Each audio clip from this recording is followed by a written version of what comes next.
On my way, Cole called out. A call from the FCC patched through to the front desk, usually meant official business, but nothing too urgent. If it were a complaint, Yvonne would have burst in herself. Brother, get up, Luna whispered, her voice as soft as a breath as she shyly patted his hand. Yeah, okay, Cole agreed, but his actions said the exact opposite. Luna sighed, biting her lower lip as she remained seated in the CEO's chair. A moment later, Yvonne knocked again. Mr. Chun, call them back ASAP. All right, coming. This time, there was no getting out of it.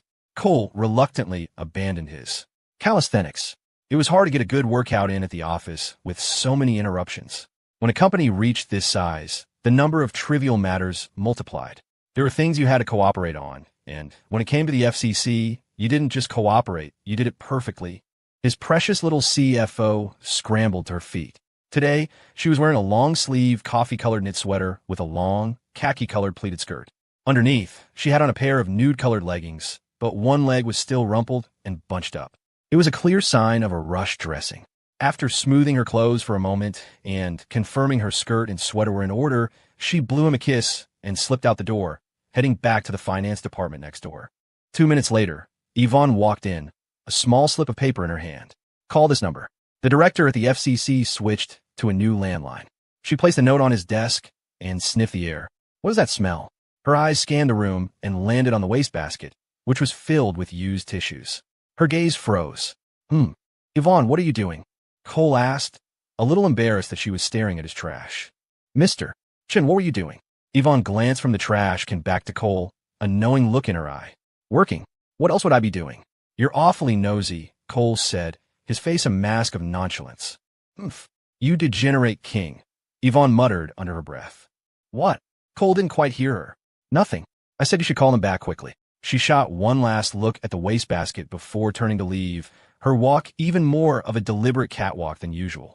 The black tights under her gray business skirt hugged her slender legs, swaying mesmerizingly as she walked away. Cole watched her for a second before forcing his gaze down. Time to focus on work. His fighting spirit surged anew. He'd have to have a serious talk with his little CFO about financial matters tonight. He dialed the number for the FCC. A familiar voice answered. Hello, who's speaking? Director Liu, it's Cole Chun. Oh, Cole, right? The FCC is running a featured influencer spotlight, and we need you to recommend a top creator from your platform. We can send a team over this afternoon. Of course, Director. Don't worry, I'll arrange it right now. Good. And be aware, we'll be conducting a major sweep for indecent content online early next year. Headline today needs to ensure its content is clean. Thank you for the heads up, Director. I'll personally make sure our content standards are impeccable. All right, that's all. Hanging up, Cole felt a wave of gratitude. Having the government on your side made things so much easier. You always had a friendly warning. That afternoon, a team from the FCC arrived at Headline today to interview the influencer Amy. The topic was being a good netizen. Amy was well prepared, speaking eloquently about taking personal responsibility, respecting legal boundaries, and doing things online that earned a like. Similar interviews were being conducted on other platforms like Twitter with their own top influencers. It was proof that Headline Today's influence had reached a national level. As the workday was ending, Cole walked to the entrance of the finance department. Luna, you're leaving with me. We need to go over a few things. Okay, Mr.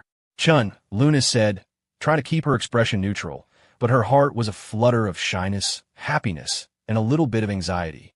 What about what Jasmine warned me about? She thought, tonight, I can only let him have his way once. Not too many times. But she was afraid she wouldn't be able to control herself. She preferred being at home to the office, but if her brother insisted, she couldn't refuse. They had dinner together, then went for a walk. Cole always made time to walk with his 3 girls just to relax and chat. They loved it, too. When they were out, Jasmine liked to link her arm through his, occasionally hopping on his back. Serena preferred to hold his hand, though she'd also jump on his back from time to time. Luna, however, stuck to her favorite position, holding his hand while also wrapping an arm around his waist, their bodies pressed close together. It was inconvenient for walking, but she insisted, and that's how she was now, nestled in Cole's embrace, feeling completely safe regardless of the crowds around them. When the sidewalk got packed, Cole would pull her in even tighter, and the feeling of security was absolute. They walked for about an hour and didn't buy a single thing, but Luna was ecstatic. The time they had alone was what satisfied her most. Back at the Golden Bay residences, while Cole was on the phone with his family, she showered and shyly changed into the bunny costume. A short white tail, tall rabbit ears, and a black one-piece bodysuit, complete with a pair of gray thigh-high stockings.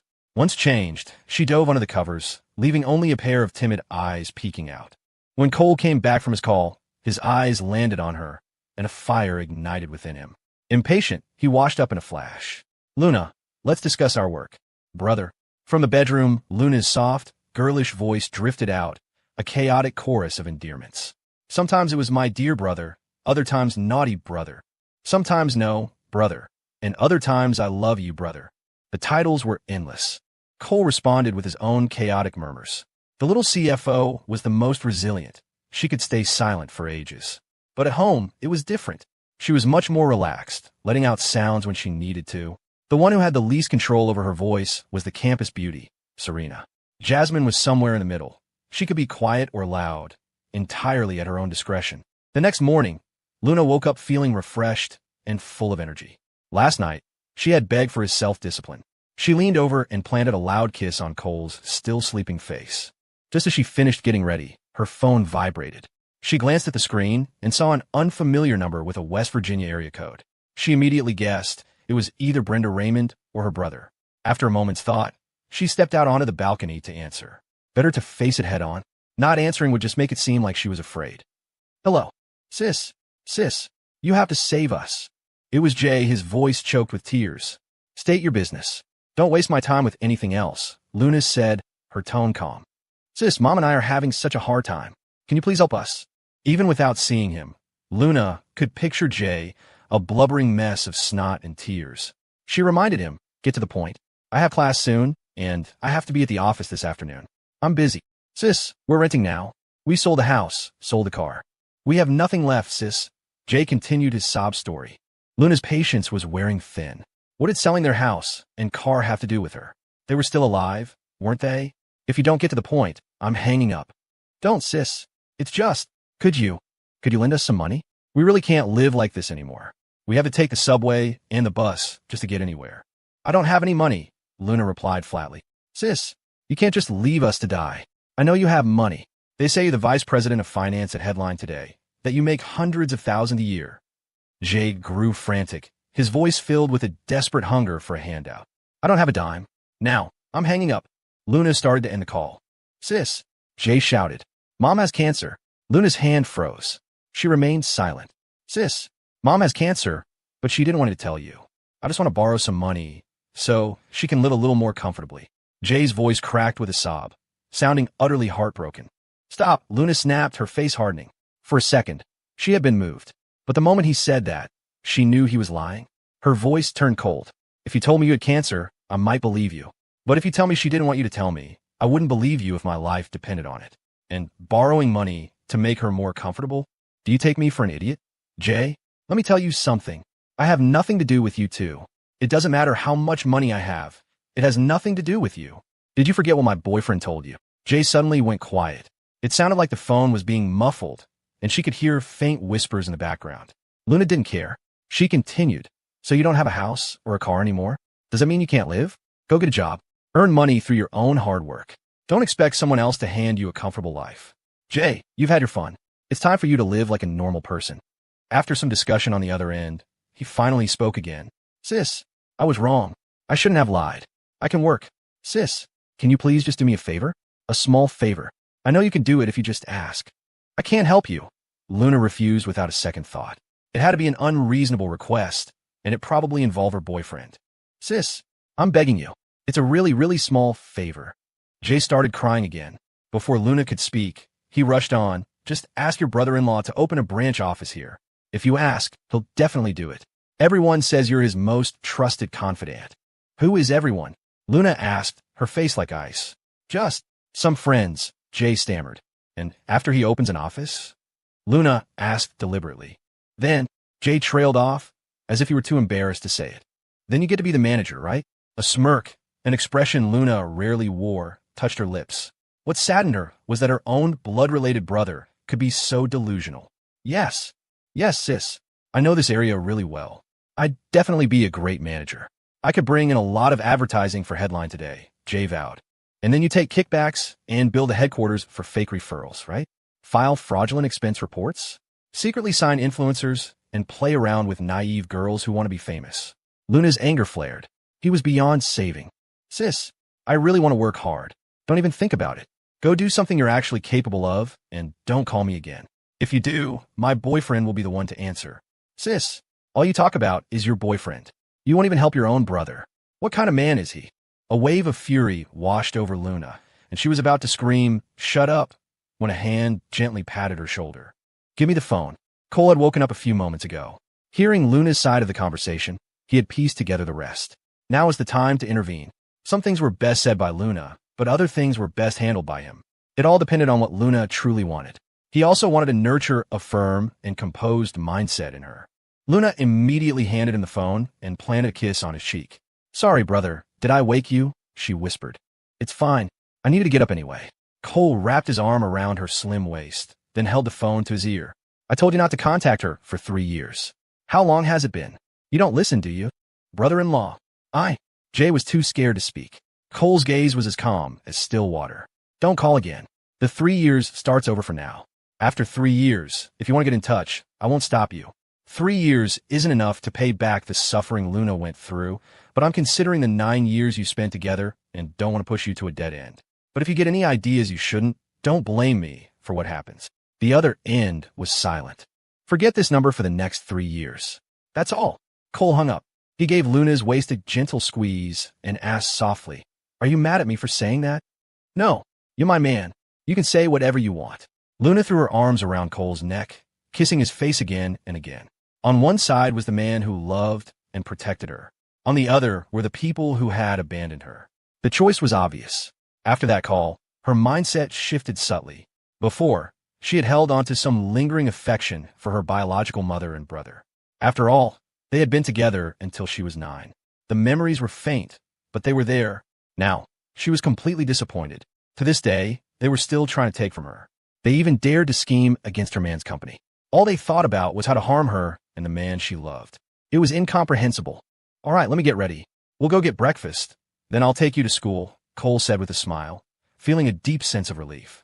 Luna was his financial czar. She had to be decisive, sharp, and meticulous. She couldn't afford to be indecisive. Cole had expected a call from them eventually. He just hadn't known how Luna would handle it. Now, he was more than satisfied. "Brother, I'll keep you company while you brush your teeth," Luna said, her eyes filled with a deep sense of attachment. They went to the bathroom together. Cole stood brushing his teeth while Luna knelt beside him. When he was done, she had him sit on the sofa and, blushing, she proactively gave him her daily work report. "Brother, according to my calendar, my period is due tomorrow, so today is safe. Don't get distracted when we're talking about work." Cole's spirit rallied, and he delivered a stern critique. Luna humbly accepted his feedback. A reminder from Jasmine flashed through her mind. Next time then. Meanwhile, in the state capital of West Virginia, inside a private room at a barbecue joint. "I told you he wouldn't agree," Jay said dejectedly. A few other men were sitting with him, some in their 20s, others in their 30s. They were all his freeloading friends. "Your so-called brother-in-law is useless," a guy with bleach blonde hair sneered. "It was never going to work. What was I supposed to do?" "Ugh, I don't want to talk about it." Jay's eyes darted around. He had thought about calling, but had managed to resist. But after being goaded by these friends, he'd made a mistake. The 3-year clock had reset. The thought of it was infuriating. "It just means your cheap brother-in-law doesn't even care about your sister," the man in his 30s said dismissively. "You're wrong about that. My brother-in-law is amazing to my sister. Do you have any idea what being a VP of finance means?" Jay couldn't stand the insult. He didn't mind being yelled at by his sister, but he couldn't lose face. "Then make your brother-in-law open an office here. If you can't, then stop bragging," the blonde kid taunted. "I can't." Jay shook his head. "Then we're done talking. Go get a job, you useless piece of crap." The older man stood up and waved his hand. "Let's go, guys. Someone here isn't qualified to hang with us anymore." The other men stood up and started to walk out. The older man turned back with a smirk. "If you can convince your sister, we're still friends." Then he walked out without a second glance. Jay's face was ashen. He sat frozen, his emotions in turmoil. Over the past 2 months, he had seen the cold reality of human nature. At first, he had resented his sister for ignoring him, for being so heartless. But gradually, that resentment faded, and he was a little afraid of his brother-in-law. He had no fight left in him. After a while, a waiter came over. "Excuse me, sir. It's time to pay the bill." "What?" They didn't pay? They were supposed to pay, Jay said, stunned. They had promised to treat him to dinner. How could they do this? No, sir. They said you were paying, the waiter said, a look of pity in his eyes. I. Jay's face burned with humiliation. He only had $100 on him. The bill, with drinks, had to be at least $500 or $600. Under the waiter's disdainful gaze, he mumbled, Can I put on a tab? I'll pay next time. No, sir. 10 minutes later, Jay walked out of the barbecue joint. His iPhone was gone. In that moment, he thought about many things. He even thought about his sister, facing the world all alone. After walking for a while, he squatted down on the curb, covered his face with his hands, and began to sob. On the first day of December, the temperature plummeted. The wind blowing in from the north was damp and cold, stinging any exposed skin like 1,000 icy needles. The streets were a sea of down jackets. Inside the Headline Today office, however, the central heating kept the temperature at a comfortable 70 degrees. In the afternoon, Cole held a meeting for all executives at the director level and above. Excluding the heads of the branch offices, more than 30 long-term employees filled the conference room. This was just the Headline Today team. The agenda had only 3 points. First, to wrap up the year's work and discuss the performance of each department. Second, to announce the upcoming annual gala and inform every department they needed to prepare a performance. Third, to announce that there would be awards distributed at the gala. Around 5:30 p.m., the meeting concluded. The executives were buzzing with excitement. This was Headline Today's first ever annual gala, and there were prizes to be won. Just as they were about to leave the conference room, a massive boom echoed from outside. The entire building shook. The women in the room screamed in terror. Instinctively, the 3 girls, Serena, Jasmine, and Luna, rushed to Cole's side. Yvonne hesitated for half a second before darting over as well. It's okay. Everyone stay calm, Cole said, quickly trying to reassure them. The sound had come from outside, maybe 2 or 3 miles away. It was an explosion. The force of it vibrated deep in your chest, and it had startled him, too. Employees flocked to the floor-to-ceiling windows to look outside, but they were facing the wrong direction. They scurried across the hallway to the windows on the other side. What was that? A gas explosion, maybe? That was terrifying. I wonder where it happened. Imagine being right there. How awful. A few moments later, the sound of multiple sirens filled the air. Cole also stood at the window, gazing into the distance. A fuzzy memory tickled the back of his mind, but he couldn't quite grasp it. Soon, a post appeared on Headline Today. Shocking.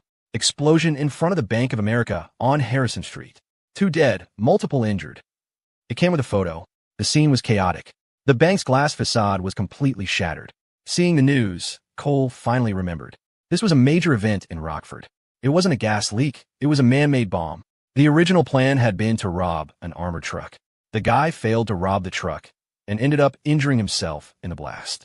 Cole only remembered that he was caught in a hospital, but the official reports never said which one, so he didn't know the details. His first thought was to control the narrative. He couldn't let speculation run wild on Headline Today. He immediately sent out a notice to all departments. At everyone. 1. All videos related to the bombing are to have their reach on the main feed limited. 2. The review team needs to process all related user reports in the backend promptly. 3. There is no need to proactively block the videos. Headline Today is a media platform, not a judge. Please be aware of this. A flood of received replies appeared below the notice. In a critical moment like this, Headline Today's political neutrality was paramount. There was no need to play hero, as long as they took an active role in preventing the spread of rumors. The next day, Cole received a message from Megan, the supervisor at the Tea Alchemist. Mr. Chun, our supervisor, Megan, was injured. She was passing by during the explosion yesterday and got cut by flying glass. I just got a call from her. Cole's heart sank. He immediately replied, How is she? Is it serious? Where is she being treated? Mercy West General Hospital. Okay. Have the administrative department file it as a work-related injury. I'm on my way to see her now. Megan was one of his original employees. He had to show he cared. As he thought about it, an idea to promote Headline Today once again sparked in his mind. He called Jasmine and Whitney, telling Whitney to bring a cameraman. In the inpatient ward at Mercy West, they found Megan. Boss, what are you doing here? Megan said in surprise, trying to sit up. No. Stay down. Where are you hurt? Is it bad? Cole quickly stopped her. Jasmine and the others placed the flowers and fruit they had brought on the bedside table. I was lucky. It only got my thigh, Megan said, her face pale with lingering fear. You just focus on getting better. This whole time will be paid sick leave, Cole said, relieved. She was one of his first employees from the tea shop days. He really didn't want anything to happen to her. Thank you, boss. Megan's face filled with gratitude, her eyes welling up. She hadn't seen Cole in a long time. Even though they were close by, it was hard to run into him on campus. Now that he was a major CEO, she felt the distance between them growing. She figured she would rarely see him in the future. She never expected that the moment she got hurt, he would come to see her. Her parents and brother were back home, and her father was on his way now. She was all alone at the hospital. You're one of the people who helped me start this whole thing. Of course I'd come, Cole said gently. He looked around the hospital room and asked, Your boyfriend didn't come? We broke up a little while ago, Megan said with a bitter smile. Her second boyfriend had been fine at first, but as her income grew, he became dependent on her. He quit his part-time job. Her entire monthly salary was spent on him. A new computer, a new phone, eating out, movies. Their trip over fall break was paid for entirely by her. After they got back, she discovered he was flirting with other girls on Facebook Messenger. They had broken up but hadn't completely cut contact. Her ex had been constantly apologizing, begging her to get back together. The day of the explosion, she had just met with him near that bank, and they'd had another fight. She glanced at the young man with the camera, then looked at Cole inquisitively. Boss, what's this for? Getting you revenge, Cole said with a smile. Whitney is going to interview you in a bit. You just need to talk about how scared you were. Oh, okay. Megan didn't quite understand how that was revenge. Seeing her confusion, Cole explained, First, we interview you. Then, I'm going to issue a reward. If we catch the criminal, isn't that revenge? Boss, that's too much money. It's okay. Let the police handle it, Megan said, waving her hands in protest, though her heart was deeply moved. The reward is happening. I can't let you get hurt and do nothing, especially since you're my number 3 employee, Cole said sternly. Megan was hired right after Wendy, making her his bona fide 3rd employee. He continued, Once you've recovered, take some time to think about your career path. If you want to come a headline today, just let me know. You can also stay at the Tea Alchemist if you prefer. Megan was an English major. She would be a good fit for the editorial or marketing departments. But she had been so focused on her relationships before that she didn't have much professional ambition. Cole hadn't pushed it. Thank you, boss. I'll think about it seriously, Megan said, tears streaming down her face. Her boss truly cared about her. If loyalty could be measured on a scale of 100, hers just shot up to 120. After the interview, Cole had Whitney head back to edit the footage. He would record his own statement when he got back to the office. Jasmine stayed and chatted with Megan for a while, making sure she had everything she needed to eat and drink. On the drive back, Jasmine was quiet, looking like she wanted to say something. After a few minutes, she couldn't hold it in anymore. Cole, can I ask you a question? And you can't get mad. You think I'm putting on a show, don't you? Cole asked, his eyes on the road, the corners of his mouth turning up slightly. A little bit, but you promised not to get mad, Jasmine said, her voice soft. She was afraid her questioning would upset him. She was worried that his actions might backfire and give people ammunition against him. And besides, the police had already offered a reward. For the company to offer another one seemed wasteful. I'm not mad. Sis, it's normal for you to think that. Because I'm putting on a show, Cole admitted freely. Huh, you really are. Jasmine was surprised. She thought he would at least try to sugarcoat it. Yes, I am, Cole nodded. Well, is this show really necessary? Jasmine didn't immediately object. She wanted to understand his reasoning. I believe it's absolutely necessary. A confident smile played on Cole's lips. He knew Jasmine was worried he'd give his critics something to latch onto. He explained further, we have to expand our influence quickly and build a positive impression with the public. Headline today isn't just for news and entertainment. It has a social responsibility and a duty of care to its employees. I am definitely putting on a bit of show, but that doesn't conflict with my concern for Megan. It also doesn't conflict with expressing our social responsibility. The 3 can coexist. If it's an opportunity for publicity, why not use it? As long as I'm putting up real money, no one can say anything. The authorities will definitely be happy to see it. Okay, but you still need to be careful about people on Twitter using this against you, Jasmine advised, her tone exceptionally gentle, afraid he would feel his authority was being challenged. A strange light flickered in her eyes. Cole had always been mature, but this was the first time she had seen this side of him, completely detached from emotion. It was a stark contrast to the cheeky, lecherous, and playful boy she knew. The coolness in his eyes was like that of a seasoned, ruthless man who had seen it all. It was filled with a desire to conquer. Seeing this quality in her familiar, precious Cole was incredibly captivating. A sudden heat bloomed in her chest. "Sis, what's wrong?" While waiting a red light, Cole noticed Jasmine staring at him blankly. "Nothing."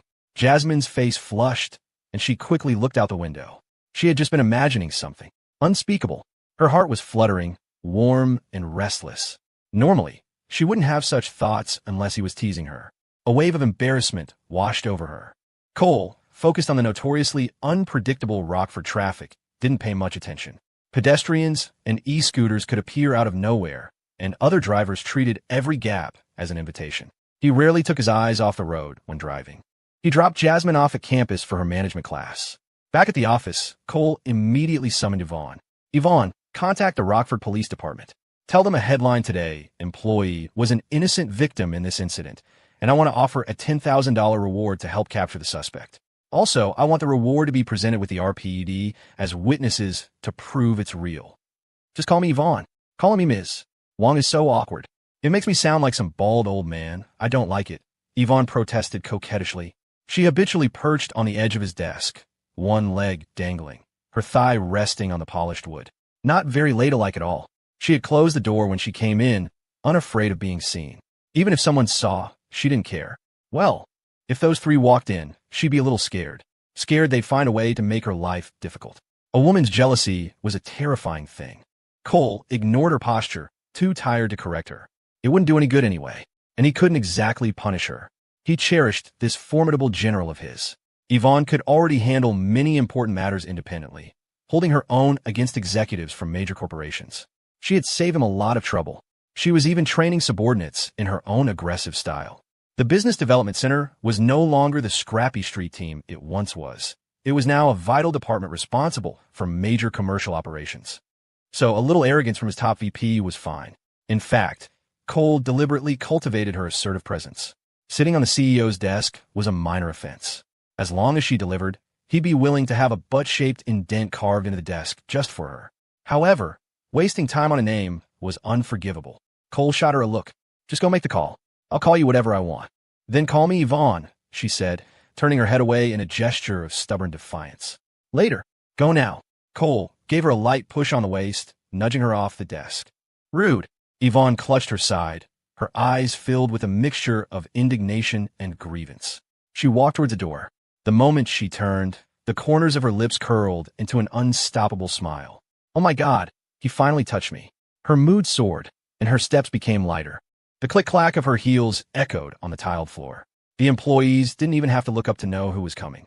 No one protested, nor did they dare. This VP had a temper. When the other three VPs weren't around, she was the supreme ruler of the office universe. Only Wyatt, the head of R&D with his ever-receding hairline, was her equal. Yvonne returned to her own office and sank comfortably into her leather chair. Her office was huge, second only to Cole's, and fully equipped. There were always fresh flowers. The floor-to-ceiling windows offered an unobstructed view. In that respect, even Cole couldn't compare. A pity. It was so far from his office. If only it were next door. But alas, next door was Luna's. Thinking of the three of them, she had no fight left in her. Jasmine was truly generous. She had been the one to arrange this new office for her. Serena and Luna were poised and gracious, always speaking to employees with sincerity and respect. In contrast, Yvonne could throw a fit whenever she wanted. Besides Lin Fan, she was the only one who could act so willfully. In this, she had to admire the three goddesses. Their tolerance was immense. The communication with the police department went smoothly. They agreed that if a tip led to the capture, the reward could be presented at the station. It had subtly mentioned that he could have contacted them sooner. Yvonne, her steps now positively jaunty, returned to Cole's office. "It's all set, Mr. Chung. You can record the video now." Good. Cole had expected them to agree. His publicity budget was more than just the $10,000 for the reward.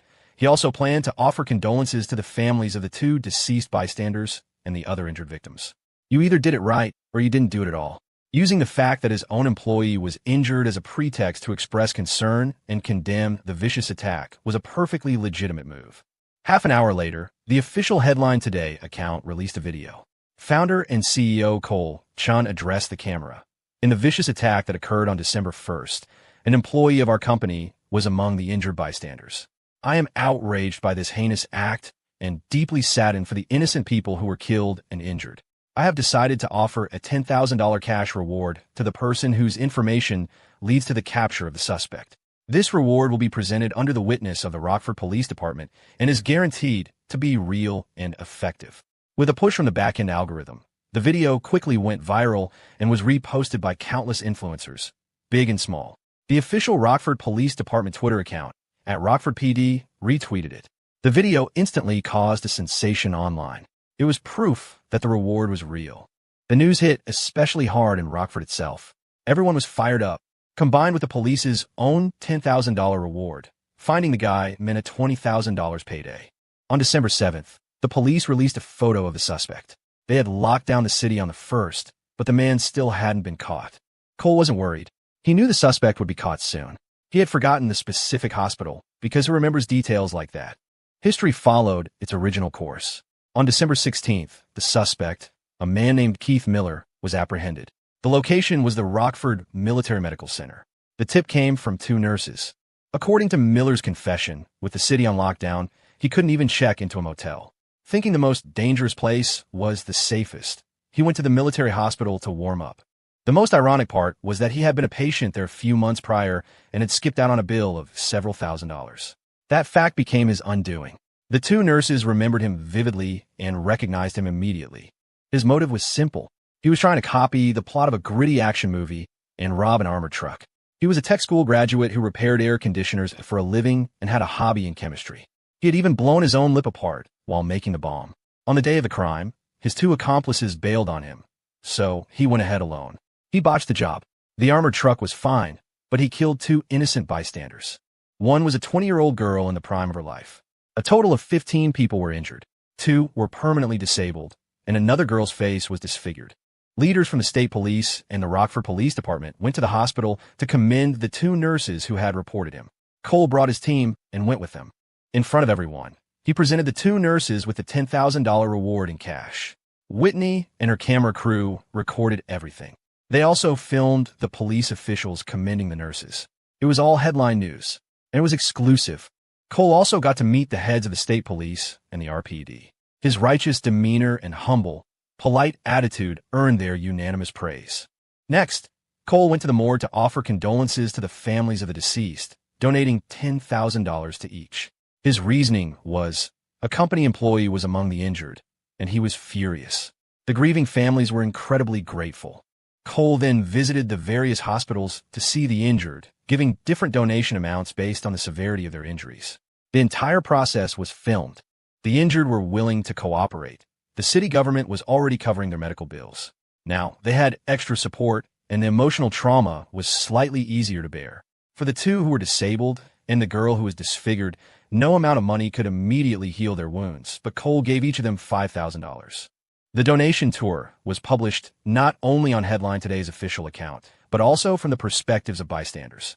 A dedicated account also posted the content to Twitter. It immediately sparked a heated discussion online. Headline Today's CEO is full of righteous energy. Now that's a real entrepreneur. Look at all the other companies. Have they said a word? Not a damn peep. Cole Chun is a class act. Cole Chun is a badass. I support you, Mr. Chun. The vast majority of comments were positive, but there were also some negative, passive-aggressive ones. So well spoken. Aren't you just promoting yourself? If you were a real philanthropist, you'd cover their living expenses for the rest of their lives. Then I'd respect you. Hypocrite. It's all for show. The moment the cameras are off, he takes the money back. Several major influencers on Twitter also chimed in with snarky comments. The VP of a rival social network, Campus Connect, publicly attacked him, saying he despised this kind of clout chasing. Cole didn't even need to organize a counterattack. Countless netizens did it for him. Why don't you go chase some clout? No one's stopping you. You could go promote yourself too. Just put your money where your mouth is instead of just flapping your gums. The state police were there. The money was handed over in person. If you can't see that, go get your eyes checked. Every snarky comment was met with a flood of replies. Cole read them and smiled, giving a thumbs up to his supporters. Good brothers, good sisters, good aunts. He opened his messaging app and sent a text to Yvonne. Come film a video for me. When Yvonne received the message, she rushed to Cole's office. With the 3 goddesses out, she was the only one who could help. The other 2 VPs were busy. Fiona was also an author, and Whitney was constantly in training or discussing plans with her departments. Yvonne's heels clicked against the floor as she half ran over, feeling a special kind of joy. The best part of her day was always running to Cole's office. "What kind of video, Mr. Shun?" She almost called him by his first name. "There's some negativity online. I want to share my thoughts." Cole stood up and straightened his collar. "Let's start." "Okay." Yvonne opened her phone's camera.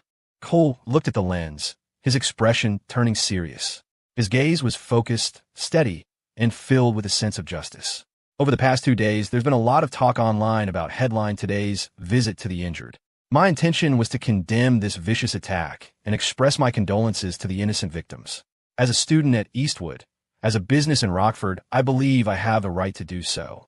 I am no different from all the volunteers and aid workers. Yvonne listened quietly, her eyes filled with the sight of this man. She was, once again, revising her understanding of him. He was shameless, but he got things done. Her previous impression of him was mature, steady, and visionary. A man of endless creativity who always guided Headline Today in the right direction. Besides being a bit of a greedy lecher, he had no other flaws. Now she had to add another one to the list. A completely rational marketer. He seemed emotional, but was in fact detached. He seemed detached, yet he showed genuine emotion. Emotional and emotionless coexisted perfectly within him. His expressions switched in a flash, and you couldn't tell if they were real or fake. Or perhaps they were both real and fake at the same time. He spoke righteous words that represented his own cold calculations.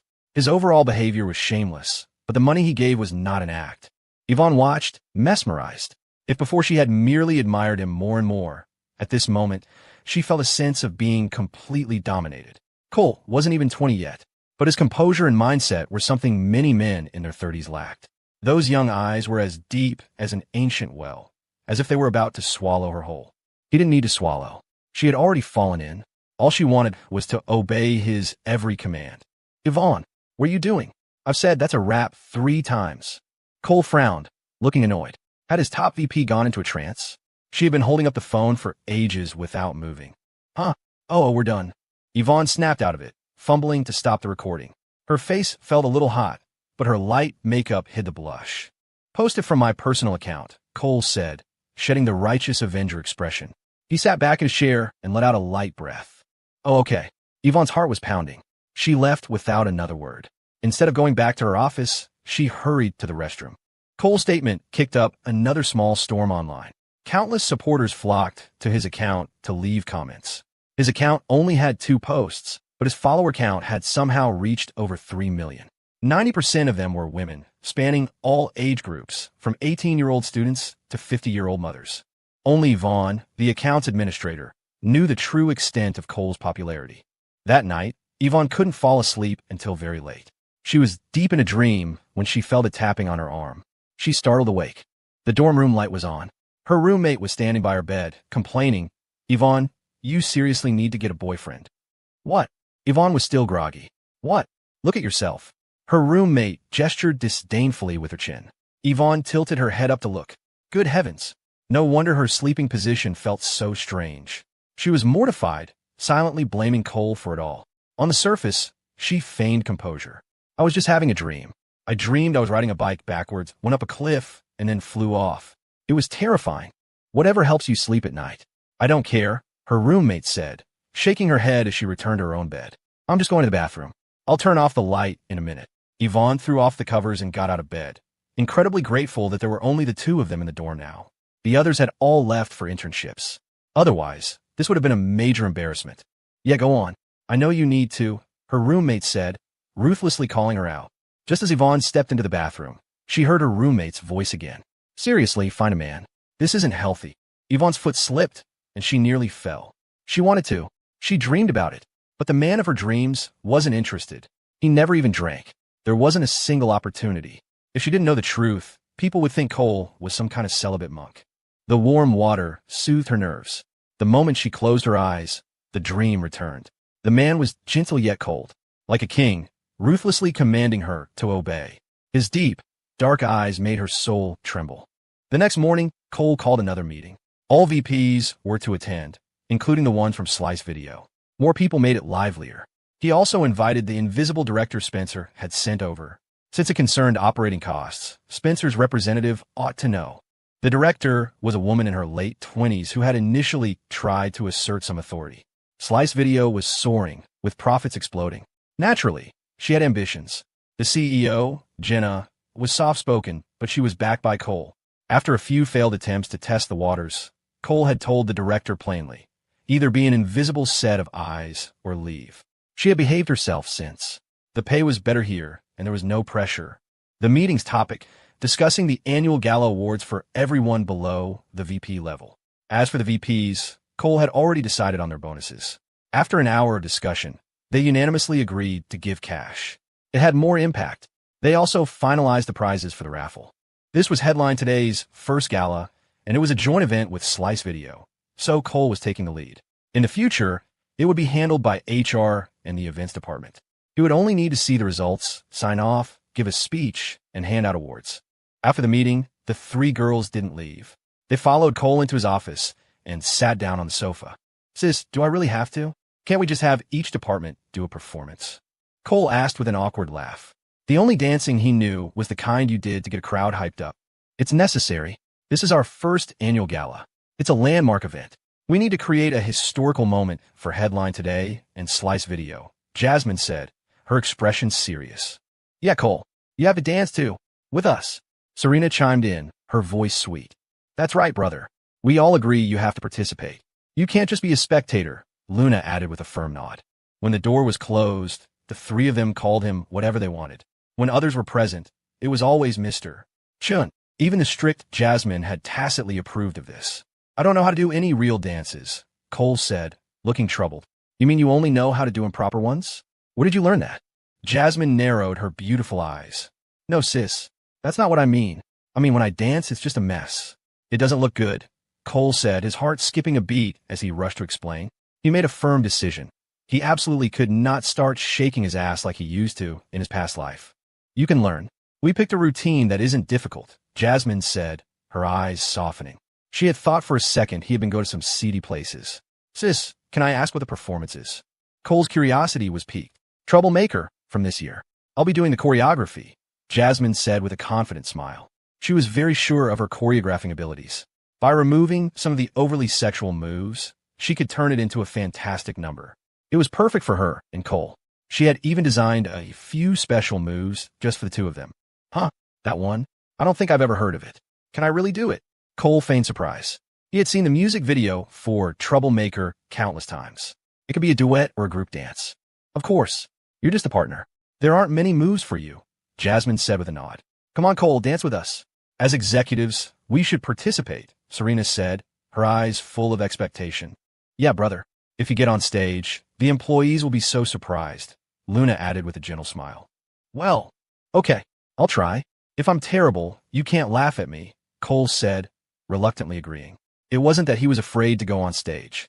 He was afraid he'd start dancing too provocatively and Jasmine would ask where he learned it. All three girls were incredibly smart. One slip up and they'd see right through him. I guarantee you'll learn it. Just follow my lead, Jasmine said with a contented smile. She had specifically chosen this routine. It opened with just her and Cole, with several intimate moves to show everyone their connection. The others would join in later, and their interactions would be fewer. Serena and Luna both beamed. Dancing with Cole would be a wonderful memory. We still need one more person. 5 people makes for a better formation, 2 on each side. I was thinking of asking either Yvonne or Lin Fan, Jasmine mused. With 4 people, it would be hard to highlight the lead dancer. If Cole stood in front, one of the girls would be blocked. Just then, a voice came from the doorway. I'll do it. I'm not very good, but at a critical moment like this, as the VP of Business Development, I have to step up. The office door had been left open. Yvonne walked in, her face a mask of solemnity, as if she were accepting a grave mission to stay behind and cover a retreat, never to return. Her serious, dramatic expression left the others momentarily stunned. One of the reasons Jasmine had hesitated was that Yvonne's work style was so aggressive. She worried she might lack a certain grace for dancing. But since she had volunteered, it would be wrong to refuse. They could give it a try, but she would have to remind Cole about his hands. He absolutely could not open his palms. It had to be a gentleman's fist. She agreed. All right then, we'll count you in, Yvonne. Okay, don't worry, Jasmine. I will complete this difficult task. I'll treat it like the biggest deal I've ever closed, Yvonne said, her gaze firm as she pumped her fist, looking as solemn as a revolutionary soldier. Okay, it's very easy. Just relax, Jasmine said with a smile. The biggest deal? That sounds a little strange. Phew, I can do this, Yvonne said, letting out a deep breath, as if she were already getting nervous. Internally, however, she was cackling. Ha ha, finally, I can officially join them. First there's the first time, then the second, the third, the fourth. So many times. The English translation of troublemaker had many variations. Troublemaker, instigator, hellraiser, rascal. Most people preferred rascal.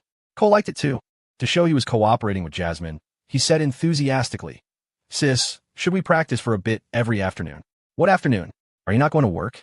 We'll practice after work and on weekends, Jasmine said, rolling her eyes at him. Oh, Cole deflated. Work was piling up, and sometimes he finished very late. He had been hoping for an excuse to slack off. If you practice during work hours, what will the employees think? If everyone practices during work hours, it will disrupt our operations, Jasmine lectured.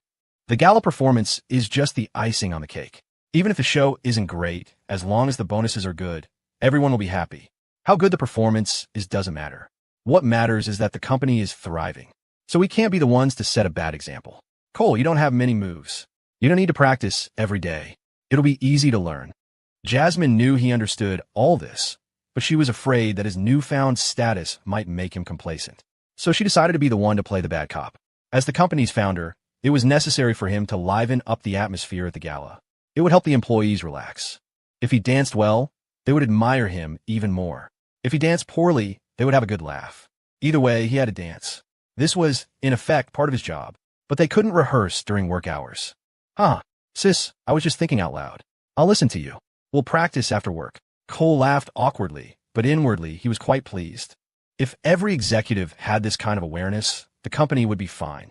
If every employee had this awareness, and it was voluntary, the company would surely prosper. A person is only willing to take on extra tasks outside of work when their basic needs are met, treating it as a hobby rather than a burden. Cole understood all of this, but some things couldn't come from his mouth. Anyone could say it, except him. He feigned embarrassment, then used a smile to cover it up, layer upon layer. Jasmine probably can't see through me now, right? Just then, Yvonne chimed in. I agree with Jasmine. Mr. Chun, we can't use work time for this. It would be harmful to the company's overall operations. If we disrupt our work rhythm for a performance, then we're better off not having one at all. Serena shared the same view. Cole, it'll be tough, but practicing during work is too much of a waste. Brother, it's just for a month. We'll all be with you, Luna said, her eyes full of sympathy. She knew how much pressure he was under. But there was no way around it. This performance had to happen. Okay, I understand everyone's good intentions. We'll practice after work. You all are working hard too, Cole said, looking genuinely moved. And he was. With women like these by his side, how could his enterprise not succeed? And, of course, the formidable VP Wong. At that moment, Jasmine was smiling, but her heart was a mix of love and exasperation. That bastard. He gets to be the good guy in all this. I'll deal with him later. Seeing through him was one thing, but she still felt for him. He had truly poured his heart and soul into Headline today, without enjoying much of the rewards. People on Twitter mocked him for driving a beat-up Audi, accusing him of faking his frugality, of being a hypocrite. They started rumors that he secretly drove a Maserati or a Ferrari, that he was a regular at nightclubs, that a new college girl got into his car every day. All the advertisers, they said, were just funding a playboy. But what was the reality? He came to work on time every day and was the last to leave. He might leave early occasionally, but overall, he was incredibly diligent. There was no Maserati, only the Audi she had given him. As for the college girls, well, there were 3 of them. People even made up stories, saying the only reason his company grew so fast was because he was being kept by a rich older sister, making money while lying on his back. Jasmine saw it all, and her heart ached. One night, when she saw all the slanderous and humiliating comments about him on Twitter, she, who never cried, shed tears. This was also why she had gradually relaxed her stance on his relationships with the other 2. It was better to nurture than to restrain. A person couldn't live like a monk. That would lead to serious problems. Jasmine discreetly glanced at Yvonne. She could read her most capable subordinate's intentions like an open book. But Cole had never shown any interest in her beyond their professional relationship, which was a relief. A woman understands a woman. She believed Yvonne was someone who needed to be tamed. Unless she was completely subservient to Cole, it was best for them to maintain a superior subordinate relationship. She was also curious to see how Cole would handle Yvonne. She was a key figure at Headline today. It would be best if she didn't betray them. If she did, it would undoubtedly cause trouble for the company. But it would only be trouble. The soul of Headline today was, and always would be, Cole himself. The world had no shortage of talented people. What it lacked were leaders. Headline today could lose anyone except Cole. But this was something she couldn't interfere in, or it would complicate matters. As Cole was making sacrifices, she had to make some trade-offs as well. Life was never perfect. If she and Cole had just stayed home and run the family business, it would have been a different story. Serena, sitting on the sofa, casually glanced at Yvonne. She knew certain things, but she didn't say them. She trusted Cole to have it all figured out. And with Jasmine around, things wouldn't get out of hand. Luna's eyes were calm and joyful. Besides being a lecher, her brother was very measured in everything else. And nearby, Yvonne was a little nervous. She had never underestimated the three goddesses. Only by passing this test would she have a chance later on. The matter of the performance was settled. With a month to go before the gala, it was time to put in overtime. The company's meeting rooms were all occupied by departments rehearsing their acts. So, Cole and the girls had to use the apartment at Golden Bay. They cleared out the living room, moving the sofa and coffee table into an unused spare bedroom. They laid a thin, cheap rug on the floor to muffle the sound of their footsteps and not disturb the neighbors below. Cole could dance. He could do the goofy viral dances, the club moves, all sorts of strange things. In his past life, having started in sales, being a little wild was a necessary skill. You had to fit in at karaoke bars and clubs. The wilder you were, the more popular you became. Clients felt you were approachable, and it made for a pleasant interaction. But now, Cole had to pretend to be a dance novice. He had to firmly control his body, lest he hear the music and accidentally reveal his true form. The girls were all smart. They would see through it in an instant. Luckily, he had never danced this kind of jazz funk style before. The moves weren't about being wild. They were about being cool and sharp. It wasn't about shaking your ass. It was about positioning and coordination. The performance opened with him and Jasmine. The interaction was very intimate. There was even a daring move where he lightly patted her, but only then would the lights come up on the other three. After that, he would take the lead. This was the hardest part, with several sets of moves. Then came the part where he moved among them, interacting with each one. This was simpler. A little close-up intimacy was all that was needed. He and each girl would do a synchronized set of beats. When it was Yvonne's turn, Jasmine only allowed him to use his fist or the back of his hand to guide her waist. Cole, of course, didn't mind. Throughout the entire dance, his interaction with Jasmine was the most frequent. This was her little way of asserting her dominance, and he was happy to go along with it. His happiness came from his sister's tolerance. It was a small thing, and he was more than willing to cooperate. Outside, the wind howled, but inside, it was as warm as spring. With the heat on in the living room, it didn't take long for everyone to get hot from dancing. It's so hot. Serena wiped the sweat from her forehead. Her back was soaked. She quickly peeled off her knit sweater, leaving on a small black tank top. Then she took off her wool skirt, leaving just her black leggings, which hugged the curves of her legs and waist perfectly. She looked refreshed and sleek. Luna followed suit. It was just too hot. Underneath, she wore a white lace bandeau, similar to a tank top. She was too shy to take off her skirt. Ever since she got together with Cole, her already ample chest had become even fuller. She just bunched up the hem of her skirt and tied it in a knot to make it easier to move.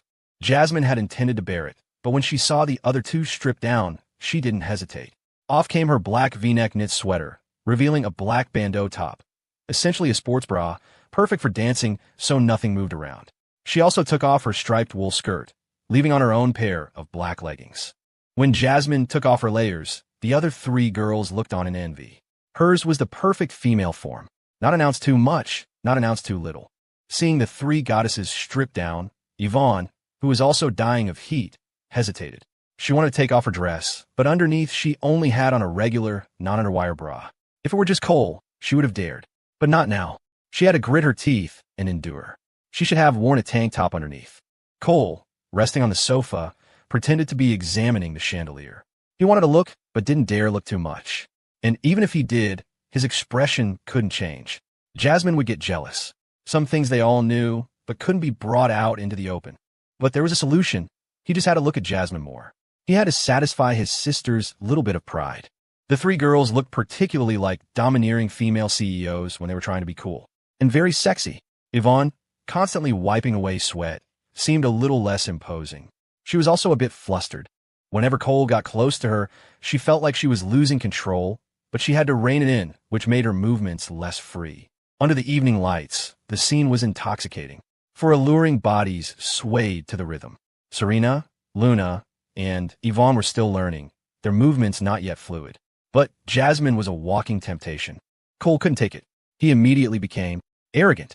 The little devil on his shoulder threw his head back and sang, "Come on, little, we got plenty of time." The little angel on his other shoulder wrung his hands in terror, a fake look of sincerity on his face. "Absolutely not. Stop. That's enough for today. Cole, you can go back to your dorm and rest," Jasmine said, her eyes sharp as a hawk's. She had seen everything. He had to be sent away. There was always a chance, however small. Sleeping in a house full of women, there was no guarantee he wouldn't lose control and grab one of them on her way to the bathroom in the middle of the night. She couldn't even guarantee that she wouldn't sneak into his room herself. Serena had the guts for it.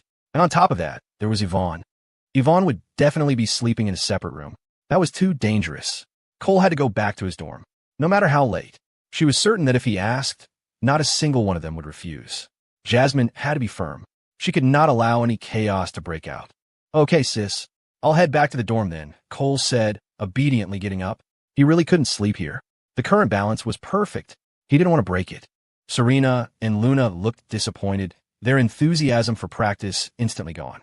Yvonne, however, was calm. She had been patient for a long time. A day or two didn't matter. Today was her first day of being included. There was no rush. She absolutely loved being in Cole's circle. She even thought there might be something a little wrong with her, but she just couldn't suppress the thought. As Cole's figure disappeared and the living room door closed, all of them, including Jasmine, looked disappointed. Downstairs, the cold wind hit Cole, and his arrogance subsided. He relaxed. This kind of visually stimulating environment was both painful and pleasurable. It was tough to endure. In the middle of the night, his phone rang shrilly, jolting him awake. It was Wyatt. "Wyatt, what's up?" "Mr. Chun, our back end was attacked. But we're fine. Good thing you warned us in advance." Wyatt let out a huge sigh of relief. "What happened?" Cole frowned. It was sudden. Project Aegis sounded the alarm. The user database was under attack. The attack lasted about 3 minutes, but the database is fine. We couldn't trace the source of the signal, though. Project Aegis was a product of the AI research lab. Its main function was to defend against hackers. It would automatically trigger layer after layer of a recursive defense network. From the lab's inception, Cole had demanded they prioritize this project to prevent anyone from hacking Headline Today's user database. If that ever happened, the company's credibility would plummet. Now, it had paid off in a big way. "It's fine if you can't trace it. I want you to immediately post a statement from your account as the VP of R&D. Announce what happened, but don't mention Project Aegis," Cole said calmly. "Also, everyone in the lab, including you, gets a bonus." He had only been taking precautions. He never expected someone to actually come after Headline Today. In December of 2011, several major online forums in the country were breached, and millions of users' information was leaked. One of them was a major forum called Tinya. Only one of the perpetrators was ever caught. He had previously found a vulnerability in a major e-commerce site and tried to extort the CEO for nearly $500,000, which led to his arrest. Cole suspected it wasn't just one person. Now, with Headline Today in the picture, they might target him. So he had prepared in advance. He didn't understand coding or AI, and he couldn't have predicted the outcome. But now it was clear. Investing in the AI research lab was one of the smartest decisions he had ever made. It was worth every penny he had spent on salaries and equipment. "Got it, Mr. Chun. I'll post a statement right away," Wyatt said, his voice filled with excitement and admiration. As a programmer, successfully fending off a hacker attack was a huge honor.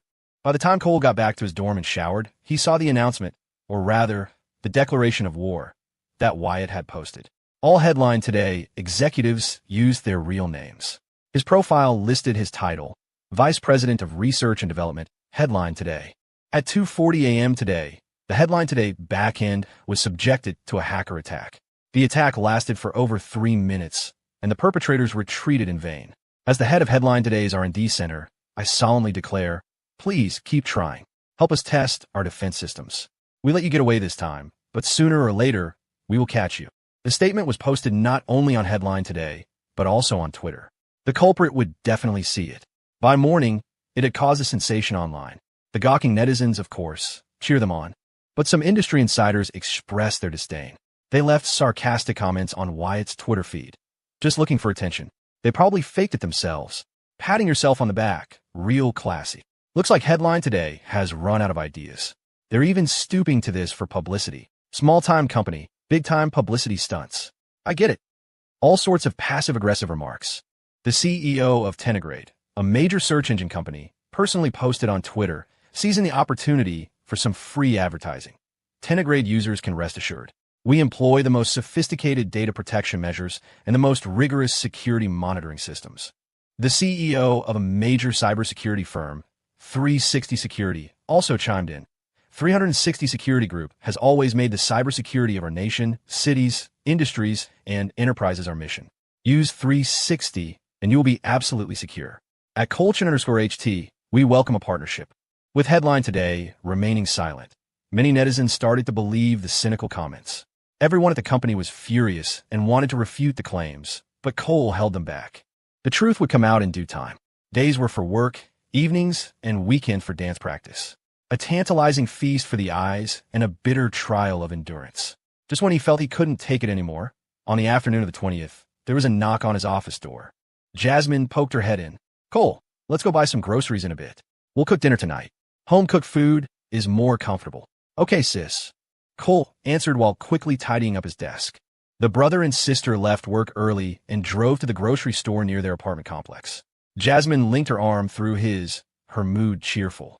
It had been a long time since they had gone grocery shopping like this. Cooking for 5 people was a major undertaking. They spent half an hour in the store before they had everything they needed. Back in the living room, the grocery bag sat on the sofa. Cole sat prepping the vegetables. Jasmine sat beside him, doing the same. The heat was on. Jackets and skirts were unnecessary.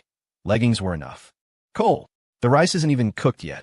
Jasmine's cheeks were flushed, and she had been holding a handful of bok choy for a while. No rush.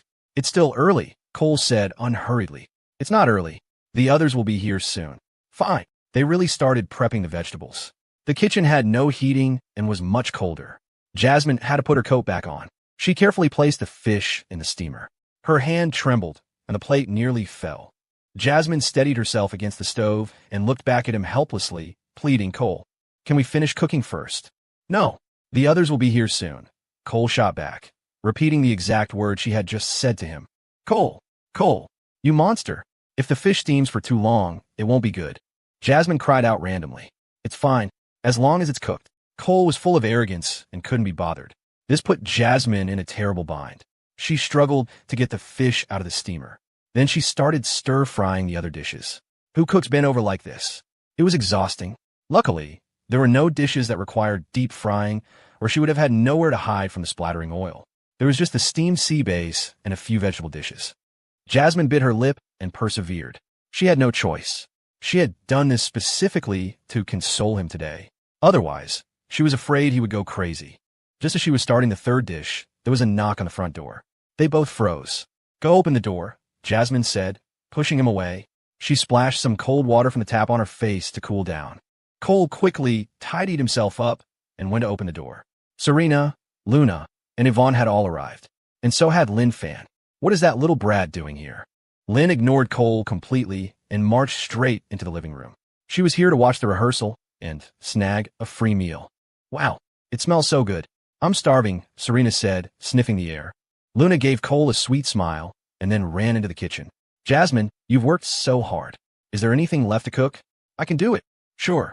Just the green bean and eggplant dish and the bok choy, Jasmine said, not refusing the offer. She was desperate to get to the bathroom. Serena didn't know how to cook, so she could only help by setting the table.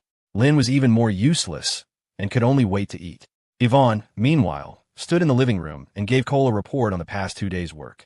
Recently, a lot of major influencers have been dissing Headline Today online, which was affecting ad revenue.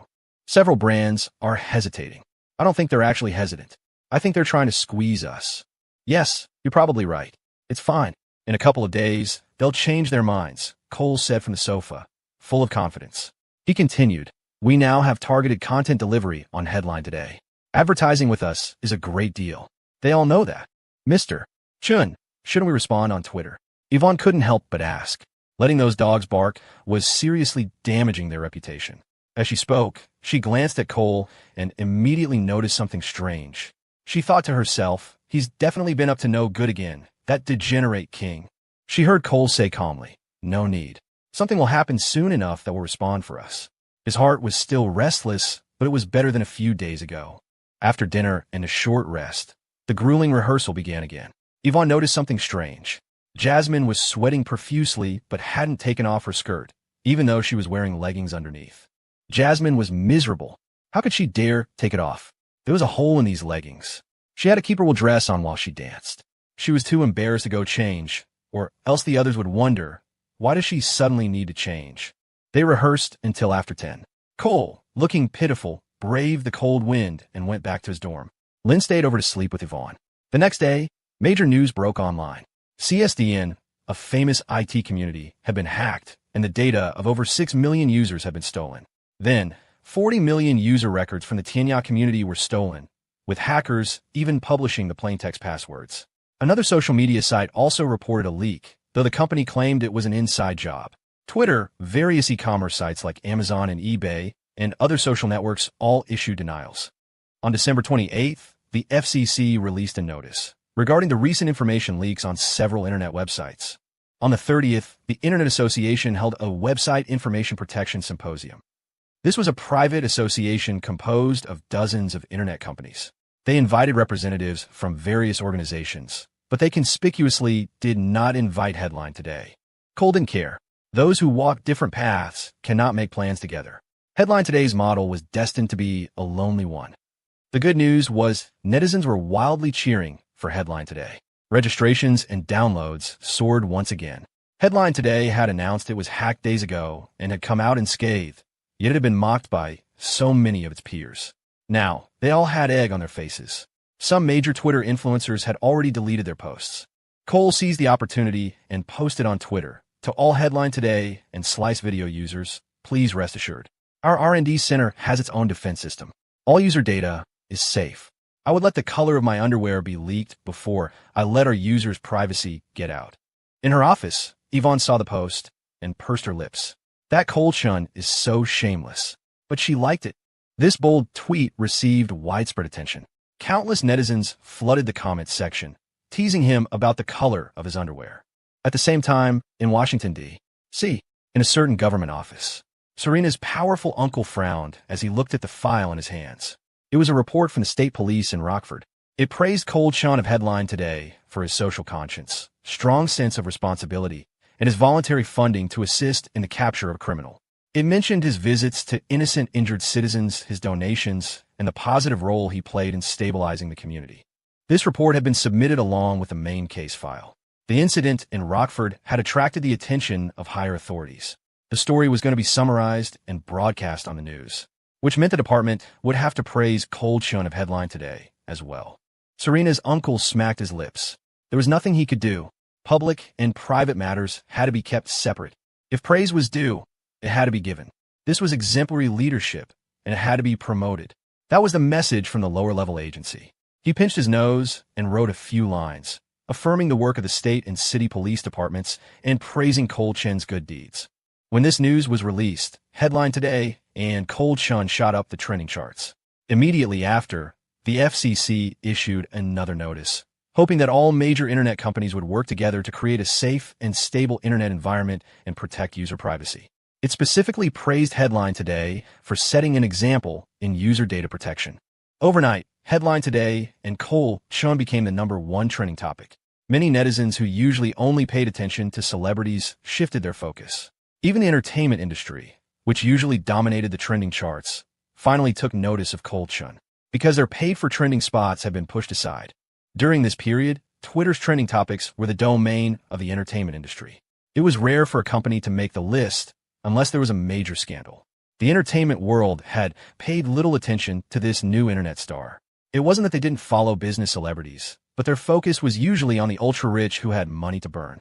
The entertainment industry needed money, and starlets needed their sugar daddies. In New York City, Celestial Media, LLC. This was a subsidiary of a major media conglomerate, specializing in music and television production. Many of the conglomerate's biggest pop stars came from this company, which was dedicated to artist development. How did this get to the top of the trending list? asked the current president, Ken Zung, with a frown. The network was about to host its New Year's Eve special, and some of the company's artists were participating. They had just bought trending spots to build hype, only to be upstaged by some company. Number 1 on the list was Headline Today, praised by both the FCC and the Department of Justice. Number 2, Headline Today's Cold Shun is actually super handsome. Number 3, Headline Today emerges victorious among hundreds of internet companies. The top 3 spots were all taken. Normally, corporate news didn't have this kind of heat. He probably spent a fortune to buy the trending spots himself. It can't be his personal charm, right? Speculated the vice president, Michelle Kwan, her mind elsewhere. He was handsome. The photo on the trending page was of Cole in a suit, taken at the tech conference last year. Young, but with a powerful, masculine energy. Handsome, mature, and fiercely potent. Exactly the type that women her age craved. She couldn't help but swallow. Across from her, Ken Zung said dismissively, probably, he's already making so much money, and he's still spending it on trending spots. He really wants to have his cake and eat it too. He's young. It's normal to want the spotlight, Michelle Kwan said, her eyes still fixed on that handsome photo, a hint of regret in her gaze. She continued, it's a shame he's already a wealthy boss. Otherwise, he'd definitely be a huge star in the entertainment industry. If he joined Celestial, I'd definitely promote him. Haha, Michelle, you don't have a crush on him, do you? Ken Zung said with a sly smile. We're supposed to be a united front right now. Don't go switching sides on me. Of course not. I'm not interested in younger men, Michelle Kwan said, her words betraying her true feelings. She changed the subject. That short drama series of theirs was pretty popular. I heard they sold a lot of subscriptions just from that. Lowbrow trash, Ken Zung said with disdain. The audience is used to gourmet meals. They try a pickle once in a while and think it's delicious. But they made money. We could actually try something similar. We just need to use some college students. The cost will be very low, Michelle Kwan suggested. No need. Ken Zung flatly refused. Our peers would laugh at us. Celestial Media had produced short films before, but that was art. What was this short drama nonsense? Or we could try to poach that actress, Amy. I think she has a lot of potential, Michelle Kwan said, defeated. Ken Zung was a president parachuted in from the parent company, a product of the old guard. He was also the head of Celestial's talent department, holding all the power. That's worth considering. But she's starting from a very low point. She's been in that so-called influencer circle for a long time. The cost of elevating her status would be a bit high, Ken Zung mused. Michelle Kwan smiled and suggested, we could get her on The Tonight Show for a segment, get her ready for next year's reality show lineup. Her status would rise quickly. We could try.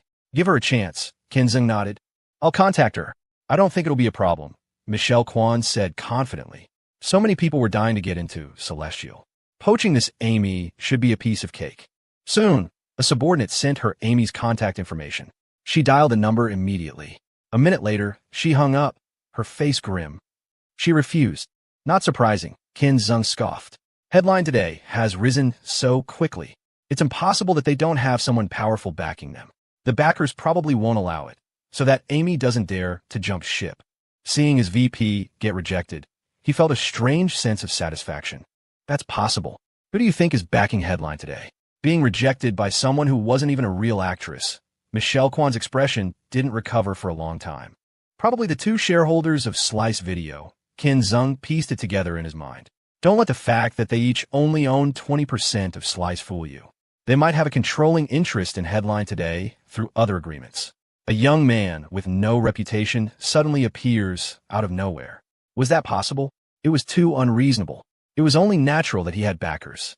The information about the 2 shareholders was public, but only regarding their companies. Their personal information was private. They were both little-known investment firms. They were most likely the children of government officials. Or maybe the children of some major corporate conglomerate. That's what they usually did.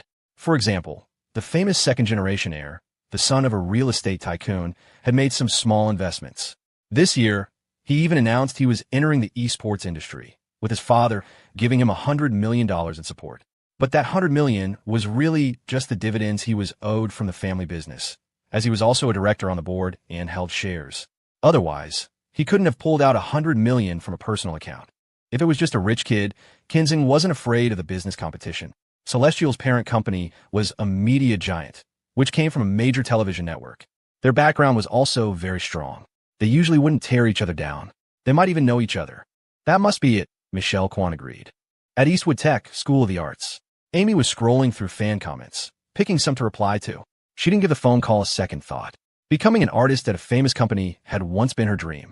But things were different now. Sticking firmly with Headline Today was the smartest choice.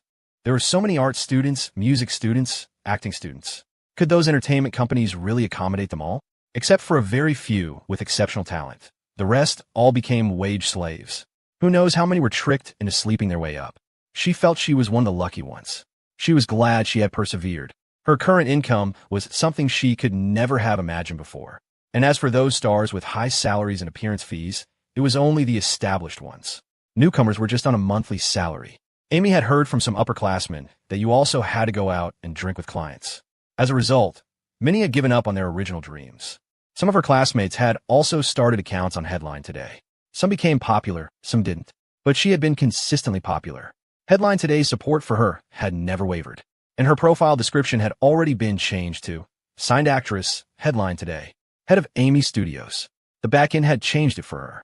So she changed her Twitter bio to match. Just as she was about to close Twitter, she saw a new post. It was about Mr. Chun. She immediately opened it. Someone had put a photo of Mr. Chun alongside photos of several male pop stars and actors and started a poll. Who is more handsome? Among them was a male star Amy had once had a huge crush on.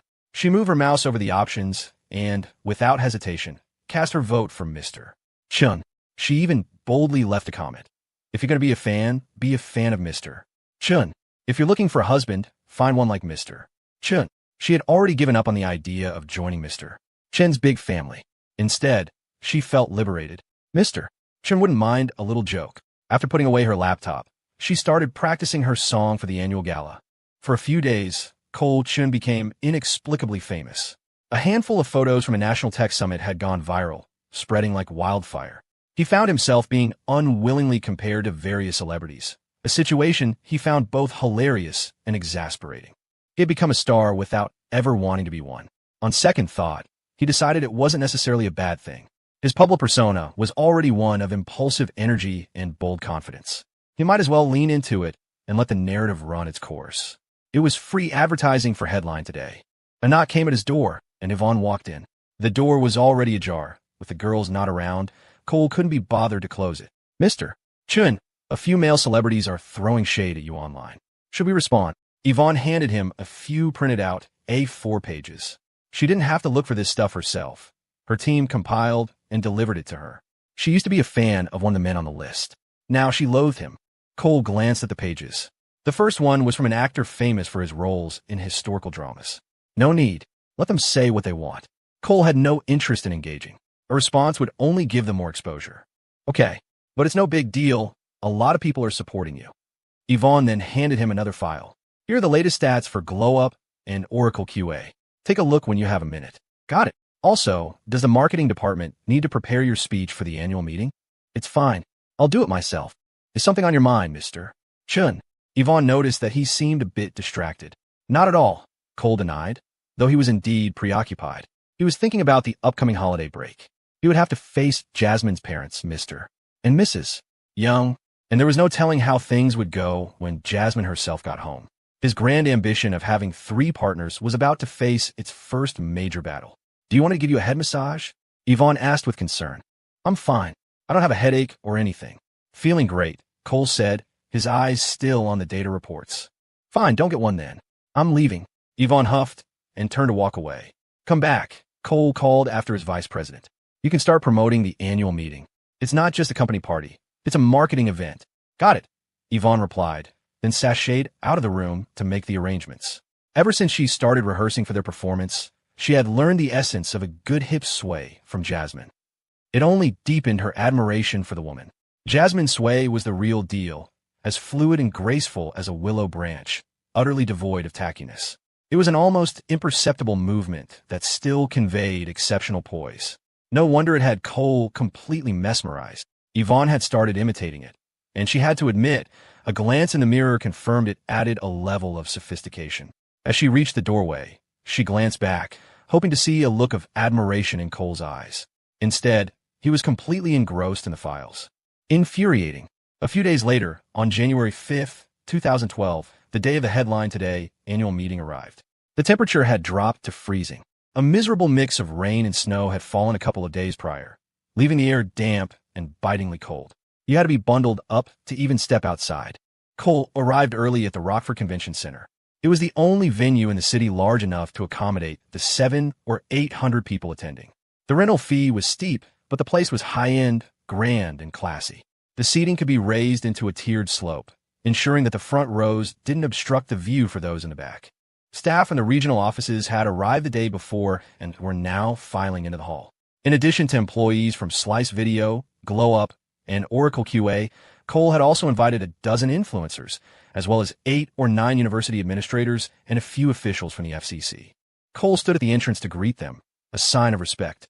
"Professor Diaz, so good of you to come." "Cole, you don't need to stand out here."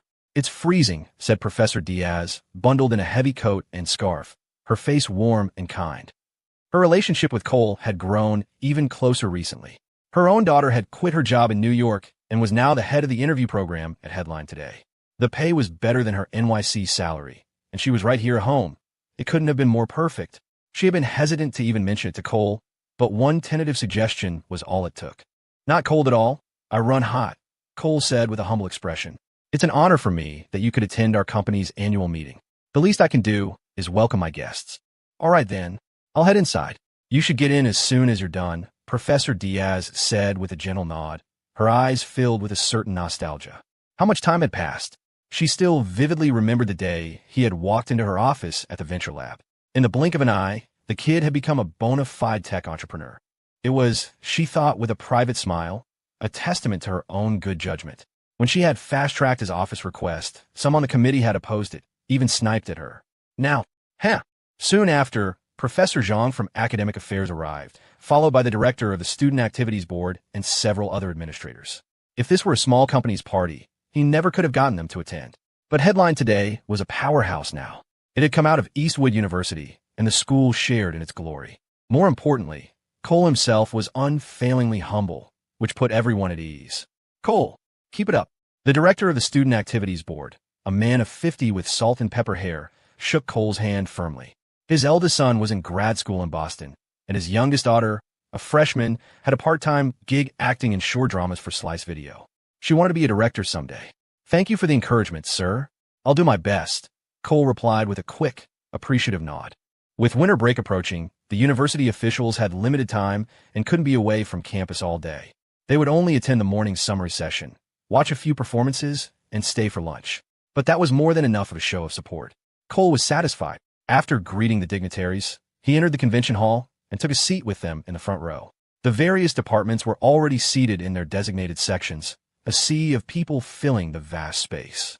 The VPs sat in the second row. The first was reserved for the officials, with any extra seats left empty. Vanessa Fan and Spencer Chun were seated in the Slice Video section, also in the second row. They had no intention of drawing attention to themselves, content to be invisible benefactors.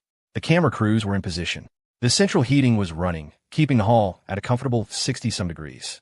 The MC, Yvonne, walked on stage in a shoulder-bearing formal gown. With light makeup and a radiant smile, she was dazzling. Esteemed administrators from Eastwood University, honored officials from the FCC, our respected CEO, Mr. Chun, and my dear colleagues, good morning. The hall erupted in applause. This annual meeting is a joint celebration for Headline Today, Slice Video, Glow Up, and Oracle QA. It is also our very first one. I am one of your hosts for today, Yvonne Wong. The applause grew even louder. Who wouldn't show respect for the vice president of the business center? On this occasion of bidding farewell to the old and welcoming the new, we gather here together. Yvonne gave a brief opening speech before making the grand announcement. And now, please join me in welcoming the founder and CEO of Headline Today, Mr. Cole Chun, to deliver his summary of our work this past year. The applause was like thunder, louder and more fervent than before. Cole stood up, smiling and bowing to his left and right. He then walked toward the stage amidst the roaring ovation. Every eye was on him. Everyone's gaze was searing, unblinking, fixed on the young man who had led them to a better life. Respected leaders, dear colleagues, good morning. Good morning. Morning, Mr. Chun. You got it, boss. Cole, I love you. A cacophony of shrieks, whistles, and cheers exploded through the convention hall. Cole had barely uttered a single sentence before being interrupted by the thunderous response from his employees. He smiled and raised a hand, gesturing for quiet. The hall immediately fell silent. The sight left the dignitaries in the front row with complex expressions. This kid's authority was immense. The sound had come from the entire crowd, a unified and powerful roar. Cole was dressed in a tailored suit and a crisp white shirt, but no tie, giving him a relaxed yet sharp look. He stood ramrod straight, his gaze sweeping across the audience. Headline Today has been in development for just over a year, he began, his voice clear and resonant. During this time, we have navigated market volatility and intense competition, but we have always held fast to our direction and our goals. The success we enjoy today is the result of the hard work of every single one of our colleagues. First and foremost, I want to express my deepest respect to all of you. Cole gave a deep bow. The crowd responded with a wave of emotional applause. I am a student of Eastwood University, and the success of Headline Today would not have been possible without the tremendous support of Eastwood and the Rockford branch of the FCC. I want to express my gratitude to all our leaders here today. He bowed again. The officials beamed with pride and clapped enthusiastically. And to my friends, our bond is ironclad, so I won't thank you here. It all goes without saying. Cole added the cryptic line for Vanessa's benefit. She didn't want the spotlight. I still remember the day I walked into the Venture Lab's administrative office. Cole proceeded to flatter each of the leaders in turn. The core of a year-end summary wasn't just about performance metrics. It was about sentiment. It was about reminding the employees how far they'd come and reminding the leaders that he hadn't forgotten their support. After praising the officials, Cole spoke with renewed gravity. Now, please allow me to introduce a few of my partners. First, the vice president of our R&D center, Senior Wyatt Way. Wyatt stood up, bowed to those around him, and waved. Many of the employees had never seen the head of R&D and were intensely curious. Oh, he's almost bald. R&D must be tough. Second, the vice president of our business center, Senior Yvonne Wong. Yvonne, standing in a corner of the stage, bowed and waved. Finally, he remembers to call me Senior, she thought with a silent huff. It's been ages. Still, I guess I prefer it when he just calls me Yvonne. Third, the vice president of our human resources center, Ms. Jasmine Yang. Jasmine also rose to acknowledge the crowd. Half the employees, especially those from the remote offices, had never seen her. Their eyes were filled with astonishment. The vice president of our finance center, Ms. Luna stood up slightly shy. She was a little nervous, but quickly calmed herself. Even fewer people had seen her before. Whoa, another absolute goddess. And the vice president of our legal center, Ms. Serena Shun. Serena stood and waved gracefully. The fewest of all had ever seen her. A murmur spread through the hall. Holy crap, the heads of legal, finance, and HR are all heavenly beauties. And the VP of business isn't bad either, just has a temper. I heard she even dares to argue with the CEO.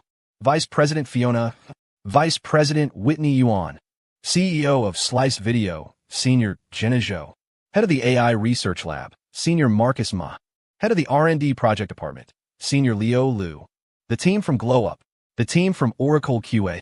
After introducing all the key executives, Cole continued. Here, I also want to express my gratitude to the colleagues stationed in our remote offices who have made outstanding contributions. He then introduced the heads of the regional offices. Being recognized in front of the entire company was a tremendous morale boost. He followed with a summary of their work and a vision for the future. Although he kept his speech concise, it still took an hour. The employees listened with rapt attention, captivated as Cole used a series of small anecdotes to illustrate the company's evolution. The leaders, too, were engrossed, fascinated by the story of Headline Today's rise. Finally, I want to thank everyone again. Cole concluded his speech and walked off stage to another round of applause. Next, please welcome the director of Eastwood's Student Activities Board, Mr. Davies. Yvonne continued with the program.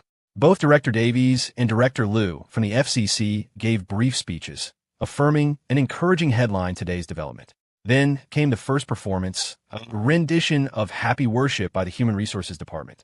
The morning session concluded at precisely noon. The awards ceremony would take place in the afternoon. All employees proceeded to the banquet hall for lunch. Cole sat at a table with the leaders, sharing a few drinks. Looking around at the bustling, festive scene, he was filled with emotion. He had spared no expense for today's meeting. It included 2 meals, as well as round-trip travel and hotel accommodations for everyone from the out-of-town offices. In his past life, before starting his own business, he had worked for other companies where on the day of the annual meeting, he'd had to buy his own lunch, pay for his own hotel, and then pay his own way back to his city the next day. The memory of that humiliation was still sharp. At lunch, he had to entertain the leaders. Dinner would be his time to celebrate with his employees. The officials had afternoon commitments and didn't drink much. After the meal, Cole saw them to the main entrance. At 2 in the afternoon, the well-fed and refreshed employees re-entered the main hall, settling down quietly for the next act. To their surprise, 2 burly men and 6 equally imposing women walked onto the stage, each carrying a large black briefcase. They placed the cases on a long table draped with a red cloth against the back wall. Then, they opened them and dumped the contents out. Stacks and stacks of familiar, red-banded paper appeared before everyone's eyes. Money. It was all cash. The cameras, positioned at various angles, were all turned off. Cole felt this part of the event was not suitable for public display, at least not at this stage. He walked on stage, took the microphone from Yvonne, and grinned. I know, I'm this crude, this direct. But you all like it, don't you? We love it. We freaking love you, Mr. Chun. Cole, I'd follow you in a battle. Cole Chun is the man. The crowd erupted in a frenzy, their eyes red with excitement. The sheer impact of cold, hard cash was overwhelming. First, let's watch the show. We'll hand out an award after each performance. Cole said, pleased with their reaction. There was no better motivator than money. The afternoon's host was Lynn Fan, who had no performance scheduled. She wore a pink formal gown, a stark contrast to her usual cool, edgy style. In the audience, her sister Vanessa watched with a smile. If her daughter weren't hosting, she would have already left. Next, please enjoy Amy singing Wings of Love, Lynn announced in a clear voice. Amy, now in a light blue dress, walked on stage. It was a bit chilly, even at 60-odd degrees, but she could handle it for a few minutes. After the song, Cole returned to the stage for the most important part of the afternoon, handing out the money. It was for employees with outstanding performance and contributions, as well as for outstanding management, including the director level. The several briefcases held at least $300,000 in cash. The sheer scale of it was breathtaking. Every employee stared wide-eyed. Please welcome Mr. Marcus Ma from our AI research lab to the stage to receive his bonus. Lynn held a cue card in her hand. She shot a disdainful look at Cole. This man, so vulgar. But deep down, she felt a sliver of admiration. Marcus ran up to the stage, beaming. Senior, thank you for your hard work. Cole grabbed 10 stacks of bills and handed them to him. Project Aegis wouldn't have been possible without him. Marcus and his team had worked tirelessly, practically living at the office. The current optimization of Headline Today's algorithm was all thanks to their lab. Not at all. Thank you, Mr. Chun. Marcus's hands were trembling slightly. This was $10,000. He truly hadn't expected his former junior to be so generous. He thought it might be a few hundred at most. He had other bonuses coming, after all. He decided he wouldn't keep all of this for himself. After the meeting, he'd share it with the lab. Senior, this is all for you. Everyone is getting one, Cole said, seeing right through him. Thank you, Mr. Chun. Everyone at the director level and above got a bonus, coming up one by one to collect their cash. Some supervisors got them too. The employee-level bonuses went mainly to those on the front lines in marketing and in the R&D center. The logistics department had fewer recipients. After Headline Today came Slice Video. The only ones who didn't receive a cash bonus were employees who had been with the company for less than 3 months. This served as a powerful motivator for them. They clenched their teeth and vowed that at next year's meeting, they would be the ones getting called up. It was 5 in the afternoon by the time the last stack of cash was handed out, and it was time for the grand finale. Cole went backstage to prepare. And now, please welcome Mr. Chun and our 4 vice presidents, who will be performing the dance Troublemaker, Lynn announced, a sense of relief in her voice that her duties were almost over. The lights in the hall dimmed.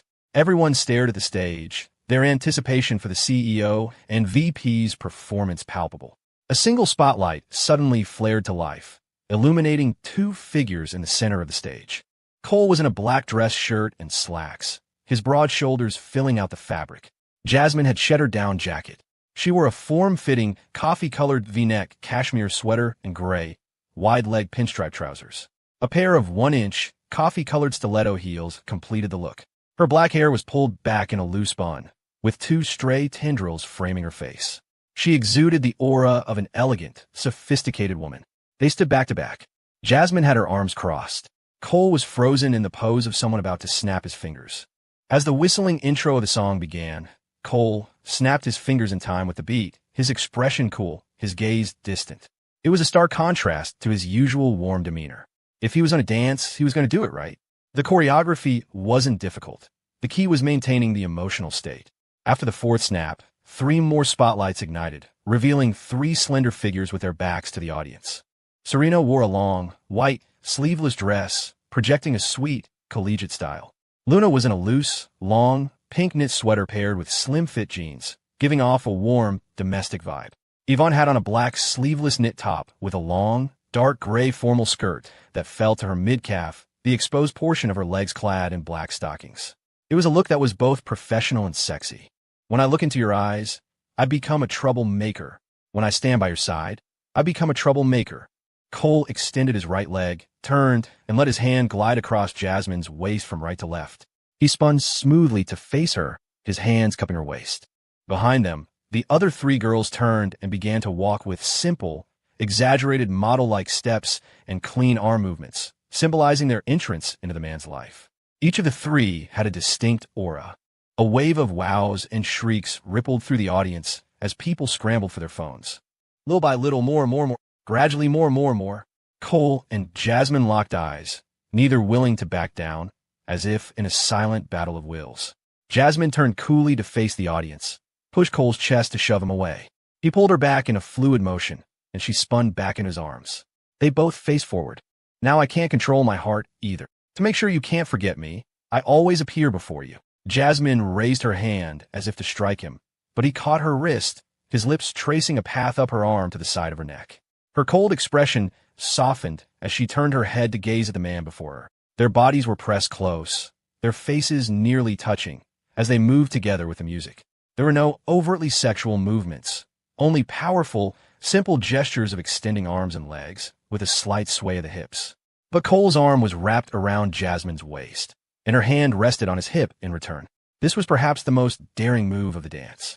In the midst of the song, one handsome, one elegant and beautiful, they used simple movements to tell a story of emotional entanglement. You always make my heart waver, impossible to ignore, and run away after stealing another kiss from your lips. Jasmine turned around, but Cole stepped away, giving her a light, playful tap on her behind as he went.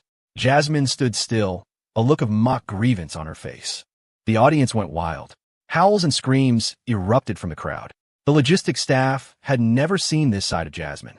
Cole moved to the center of the stage. Jasmine retreated to stand between the other girls, 2 on each side. I'm trouble. Trouble. Troublemaker. Troublemaker. Troublemaker. The 5 of them moved in perfect unison. There was no posturing, just walking and swinging their arms and legs. But elevated by their presence and the rhythm, it possessed a unique, rhythmic beauty. The man was cool and dashing. The 4 women were slender and graceful. It was a captivating sight. As the second verse began, Cole moved beside Serena, his hand finding her waist as he spun behind her. Like a cat, I bit down on your heart and then ran away. You always come before me, impatient and angry. They swayed gently together. Serena tilted her head to look at Cole, reaching up to gently stroke his face. The joy in her eyes was clearly not an act. The other 3 women watched coldly from the side. My sexy steps dance in your mind. A proper closeness, your face seems to crave intimacy. Cole gave Serena's hip a light tap and callously walked away. Luna moved into position, meeting him. I'm more and more fascinated by you. The more I know you, the more I like you. Baby, the thought of you is intoxicating, lady. Luna's hand rested on Cole's chest, her face already flushed. She was nervous in front of so many people, but her movements were still flawless. She took his hands and wrapped them around her own waist. Cole patted her on the hip and, once again, heartlessly departed. The screaming from the audience never stopped. Every eye was wide. Cole was pushing the limits. It was also the first time they had seen this side of the VPs of legal, finance, and HR. Those in the know, however, weren't surprised at all. These people were practically an old married couple. It was Yvonne's turn. She was thrilled. I'll never stop. To make sure you can't forget me, I always appear before you. You always make my heart waver, impossible to ignore, and run away after stealing another kiss from your lips. When Cole's arm wrapped around her, her entire body trembled. She struggled to keep up with the beat, her eyes smoldering with a desire that was anything but an act. Even though Cole was only using his fist, gently pressed against her waist, doing this in front of so many people, it gave her the thrill of openly stealing him away. If anyone complained, She would swear it was all part of the performance. As Cole lightly tapped her hip, her face turned crimson, not from shyness, but from exhilaration. Cole returned to the center. The four women stood behind him, moving in sync. I'm through. Bleh. Trouble. True troublemaker. Troublemaker. Troublemaker. After that, Cole moved frequently between the four women, expressing a sense of entanglement. The one being held looked on with deep affection, while those let go showed flashes of anger. But his most intimate interactions were with Jasmine. Cole could practically feel the sour glares from the other two girls. At some point, the audience had fallen silent, watching, mesmerized, until the music ended, and the five of them struck a final pose with Cole at the center. The lights in the hall came up fully. Clap, clap, clap, clap, clap. The applause was thunderous. Screams and shouts echoed through the hall. On stage, Lynn was stunned. She had seen them rehearse, but only in bits and pieces. Seeing the complete performance was a totally different experience. That shameless man. He actually had pretty good rhythm. She wasn't surprised by the VP's performance. She'd seen them interact with him many times before. In the audience, Vanessa looked from her daughter to Cole and sighed softly. The annual meeting ended in a fever pitch of excitement. At dinner, Cole, along with his VPs, went from table to table for toasts. He nearly drank himself under the table. Fortunately, as the boss, he only had to take sips. Employees were sprawled out everywhere. Wyatt had passed out. The women were also flushed, but it didn't matter. Tomorrow was Saturday. The party didn't break up until 9. Cole called a cab and sent the four girls to the Golden Bay residences. Then he forced himself to take another cab back to Eastwood University. He had to leave. Staying was too dangerous. If he woke up in the morning to a scene of utter chaos, Jasmine would be furious. He wouldn't be able to face her. A few of the cameramen, who had participated in many shoots and received handsome bonuses, voluntarily worked overtime that night. Fueled by alcohol, they personally edited the footage and released it through Headline Today's official account. On Twitter, it was a single post, as the platform couldn't yet support video. Headline Today holds annual meeting. CEO Cole Chun and four goddess VPs dance together, stunning the audience. Video on Slice Video. Cole didn't wake up until 10 the next morning. Preston and Frank, who had also had too much to drink, were still snoring. He heard Javi, the only sober one, yell out, "Holy crap, Cole, you're actually famous." Famous for what? Cole was still groggy. Come see the video on Slice for yourself. Cole hopped down from his bunk and walked over to Javi's desk, looking at the computer screen. It was the dance video from last night. It had over 3 million likes, more than 100,000 comments. The CEO and his four guardians. I would sell my soul to be in his place. Say what you will, the dancing is actually good. The choreography isn't sleazy, just looks great, better than the original. So these are the legendary 4 female VPs of Headline Today. Mr. Chun, please debut your girl group. Cole clicked over to Twitter and saw the post there. Tons of comments. It had even been liked by a few major tech figures. And, inexplicably, the Rockford Police Department's official account. Cole carefully scrolled through the Twitter feed, then opened his own Twitter and Headline Today accounts. His follower counts on both had skyrocketed. Private messages were at 99 plus. He didn't need to read them. He couldn't possibly get through them all. Yvonne or Jasmine's administrative teams would handle that. The video was undeniably a hit. He took a deep breath, his mind settling into a state of calm. The publicity was necessary. It was part of his brand. It might cause some trouble, but compared to establishing his personal image on a global scale and advancing the growth of Headline Today, a few minor annoyances were nothing. The video would eventually reach the Shun family. So what? It was just a dance. If they didn't like it, there was nothing they could do. The Shuns were on a pedestal. They wouldn't stoop to his level. Besides, Spencer would lay the groundwork for him. That had been the outcome of their conversation when Spencer had rushed to Rockford 2 days ago. Faced with the enormous potential profits from Slice Video, Spencer had only offered a token protest. As for Serena's mother, she'd probably find a way to make trouble. Let her. The more she picked fights, the more she'd look like an unreasonable person. Cole was never worried about a direct confrontation with her. He was worried she might suddenly start supporting him. That would be the most terrifying outcome. Like a best friend who appears supportive, making you happy that your girlfriend has such a great confidant, while secretly using carefully crafted words to erode the foundation of your relationship. That T-art was just as effective on the same sex. Your relationship would fracture without you even realizing it, and you'd still be grateful to the very friend who was constantly mediating. Sometimes, people who say all the right things and seem to want nothing in return aren't necessarily good. and people who confront you head-on don't always bring bad results. So Cole was more than happy to see her come at him directly. His confidence was rooted entirely in Serena herself. As long as her mother cared about her reputation, she wouldn't make a public spectacle. The greater his own fame grew, the more a family of public servants like hers would have to consider the optics. It was the same principle as the scholar in the old story who couldn't bring himself to take off his long gown, a matter of face. As long as she didn't acknowledge it, it was as if it didn't exist. After all, Serena's mother had one quality that wasn't exactly a virtue. She was obsessed with the glory of a political career and didn't care much for money. That meant she would never stoop to the level of a public shrew, tearing him down in the open. As for the online chatter, Cole wasn't worried. He was young, was a little dancing. The internet mob would soon forget and turn their attention to the next guy driving a Ferrari with one hand. He was, however, a little concerned about Jasmine's parents. They were probably sad and worried about their daughter's future. He would have to deal with that when he went home for the holidays. Seeing Cole silent for so long, Javi didn't know what to say. After washing up, a message from Jasmine arrived on his Facebook Messenger. Jasmine, rise and shine. We're making food, come over. Cole, on my way, sis. Cole had planned on going over anyway. He went downstairs and headed for the parking lot. Sasha had already dropped off his car that morning. When he arrived at the Golden Bay residences, it was Luna who opened the door. She was wearing only a cashmere sweater and leggings. The front of the sweater barely reached her stomach, and the black leggings made her legs look even longer and more slender. She gave him a shy, sweet smile and whispered, "Brother, hey, you guys working out?"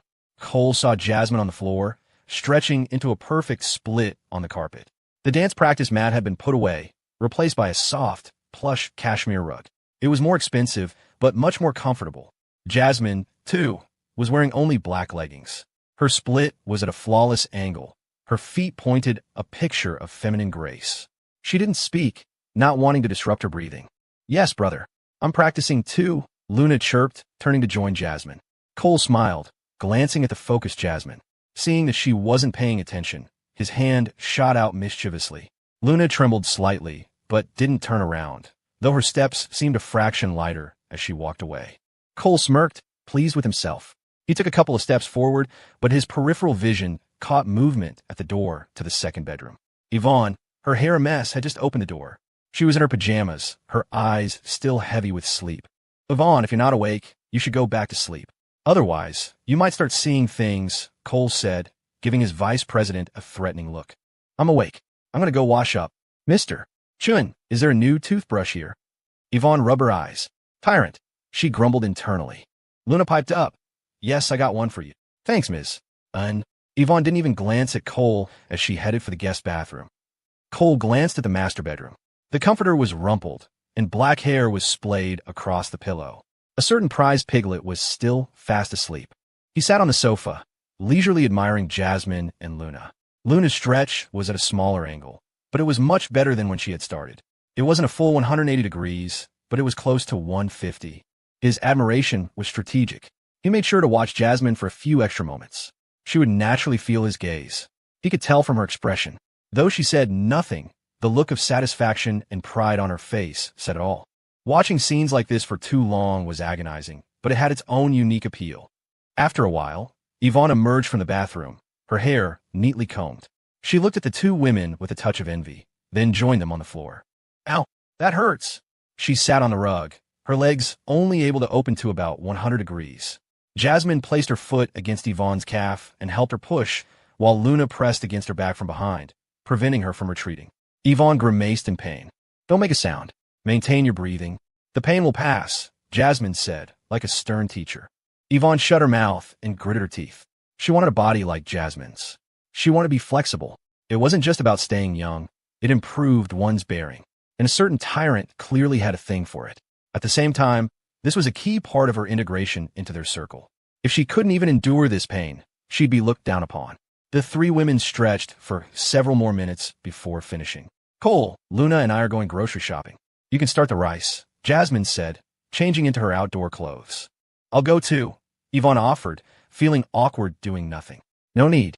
You rest. Keep massaging your legs," Jasmine stopped her. "Well, okay then. Thank you, Ms. Yeah, Ms. Yvonne felt a little embarrassed. Her hamstrings were throbbing, and her legs trembled when she walked. "It's just grocery shopping. It's no big deal," Jasmine said with a wave of her hand, and she and Luna headed out. Mr. Chun, I'm going to the bathroom to wash up, Yvonne said, struggling to her feet, her steps unsteady. Go ahead. Why are you telling me? I'm not the bathroom monitor, Cole said, his eyes glued to his phone, monitoring the trends on Twitter. Ugh, that's not what I meant, Yvonne shot back, a look of disdain on her face. I'd help you if you dared, she thought resentfully. The moment the bathroom door closed, the sound of slippers shuffling came from the master bedroom. Serena emerged, rubbing her eyes and yawning. The moment she saw Cole, her eyes lit up. Still drowsy, she walked over, flopped down beside him, and leaned her head on his shoulder. Cole, I'm so sleepy. I'm never drinking again. It's so bitter and gross, and it makes my head spin.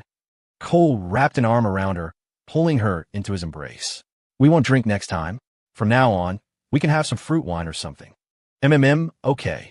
Serena shifted, lying down with her head in his lap. She closed her eyes, found a comfortable position, and drifted back to sleep. Cole lovingly stroked her small face. But then he saw her eyes flutter open, her expression one of mock surprise. What's this? The legendary treasure of the Eastern Sea. Cole played along with a grin. Didn't the Monkey King steal that? Let me see if this one's fake. Serena's face was a mask of innocent curiosity, but her eyes danced with mischief. Babe, Yvonne's in the bathroom, Cole reminded her, jerking his chin toward the guest bathroom. Oh, Serena remembered they weren't alone. She tilted her head up to look at the bathroom door. She could hear the sound of the shower running inside. Then she looked back up at Cole, stuck out the tip of her tongue, and squirmed petulantly. Cole felt a little nervous. He gently pinched her rosy cheek and leaned in a whisper. Be good. We can't. Some other time. No. Serena pouted like a spoiled child and bounced slightly. In the guest bathroom, Yvonne pressed her ear to the door, but couldn't hear clearly. It sounded like Serena was saying something to Cole. She let the water run, using the sound to cover any other noises while she quickly used the toilet. Once she was done showering, she didn't think much of it and pulled the door open. She froze for a second. Then she quickly slammed the door shut with a bang. That shameless tyrant. In broad daylight. And Serena. She's so bold. If Jasmine and Luna came back and saw this, there would be hell to pay. Yvonne had known Serena was daring ever since the dance competition, but she hadn't realized just how daring. Estimating that enough time had passed, she called out, I'm done showering. I'm coming out. She heard Cole's voice from outside. Come on out. Yvonne pushed the door open. Everything was back to normal. Cole was looking at his phone with a perfectly straight face. Serena was sitting demurely beside him, the very picture of a proper young lady. Her tranquil air was so convincing that Yvonne almost thought she had imagined the whole thing. Serena flashed a radiant smile. Yvonne, you're done? Yeah, I worked out a bit after getting up and got sweaty, Yvonne said, feeling a little awkward. Then it hit her. What was she so awkward about? They weren't embarrassed. Why should she be? With that thought, she instantly relaxed. Yvonne, I was just so tired. I nodded off for a bit, Serena said, her smile unwavering. Of course, you had a bit too much to drink last night. It's perfectly normal to doze off, Yvonne replied, playing along with a look of concern. Nodded off? She thought. That was more like bowing your head in fervent prayer. Ugh, I really wish I could learn from her. She sat down on Cole's other side. Cole, I'm gonna go brush my teeth, Serena chirped. Okay, Cole nodded with a gentle smile, the very picture of a refined gentleman. Yvonne sighed internally. Birds of a feather really do flock together. After a moment of dazed reflection, a lightning bolt of insight struck her. This is what it means to be truly unperturbed. Yvonne, you have to work harder. It was like a moment of enlightenment. She felt herself becoming unperturbed as well. While one part of her brain was scolding herself for being crazy, another part felt a growing sense of anticipation. The more it was like this, the more she liked it, the more she felt that Cole possessed a strange, irresistible magic. After Serena finished getting ready, the three of them chatted for a while about the annual meeting. Soon, Jasmine and Luna returned with the groceries. Cole, the simp Chun, immediately jumped up to take the bags, showering them with concern. You go rest. We'll handle this. Jasmine lightly slapped her little brother's shoulder. The scoundrel had tried to sneak a squeeze of her fingers while taking the bags. Shameless. She silently chided him while secretly enjoying it. The four girls began preparing lunch together. Serena could only help with washing vegetables. She didn't even know how much water to put in the rice cooker. Jasmine wanted to tell her to go rest, but seeing her enthusiasm, she couldn't bring herself to do it, afraid of discouraging her. She let her play. The cheerful chatter of the four girls turned the winter day into a warm spring afternoon. Cole lay comfortably on the sofa, simply waiting to be fed. After a while, the aroma of cooking filled the air. Luna came out with a bowl and chopsticks, something apparently in the bowl. She walked over to Cole and picked up a piece of meat. "Brother, it's braised soft-shell turtle. See how it tastes." Cole opened his mouth, then shook his head, refusing to let her put it in. He gave her a meaningful look. Luna instantly understood. She glanced nervously back at the kitchen doorway. No one was there. She quickly put the piece of turtle in her own mouth and hurried. A few seconds later, her face slightly flushed, she asked, "Is it good, brother?" "Delicious. The seasoning is perfect," Cole said with a wicked grin. Luna, both shy and happy, scurried back to the kitchen. It was a delightful meal of 5 dishes and a soup. Meanwhile, online, the video of the headline today annual meeting was spreading further and further. Boston, the Shun family residence. Outside, it was 23 degrees and snowing lightly. Inside, it was a balmy 68. Serena's uncle, David Shun's brother, was listening to his daughter talk about the video. "Dad, should we intervene? If people in our circle find out about this, they'll laugh at us." Her father's face was impassive as he silently smoked his cigarette. After a few seconds, he said gravely, "If you know, then of course they will know." The they he referred to were not ordinary people, but those of their rank and higher, including his father's generation. Others had no idea who the Shun family's children and grandchildren were, nor did they have the right to know. His daughter continued, "We should still say something? Tell Serena to be mindful of her image." "What kind of image?" Spencer walked into the living room, taking off his snow-dusted hat. He plopped down in a chair. "I saw the video. It's just a dance." "Sis, you're making a mountain out of a molehill." "Just a dance? You make it sound so easy." His older sister glared at him. "It is just a dance." "What era are we in, sis?" "It's 2012, Spencer said dismissively. He continued, "The Modern Dance Club of Harvard does stuff way bolder than this." "What do you have to say about that?" "It's all just dancing. It was just a performance for a company party." "But they didn't have to have Serena do it, did they? Couldn't they have found someone else?" His sister was still not satisfied. She added complainingly, "And Serena, too, she's so thoughtless." "Sis, the times are different. When you were in school, you had to hide when there was a kissing scene on TV. It's not like that anymore," Spencer said with a look of disgust. "Big money, big money, big money," he chanted silently in his head. "But Serena's status is different. If others find out, they'll laugh at us." His sister was getting angry. "Let me give you an example." Spencer held up a finger. "So-and-so's daughter is a movie star, a singer, and a TV actress. Did anyone laugh? That's her freedom. And what about what's-his-name's kid, who went abroad to study and got a foreign boyfriend? Did anyone laugh then? Serena has her own life choices to make. Why are you trying to control so much? I don't get you. You're just looking for trouble." "You." His sister turned away in a huff. "That's enough. What are you arguing about?"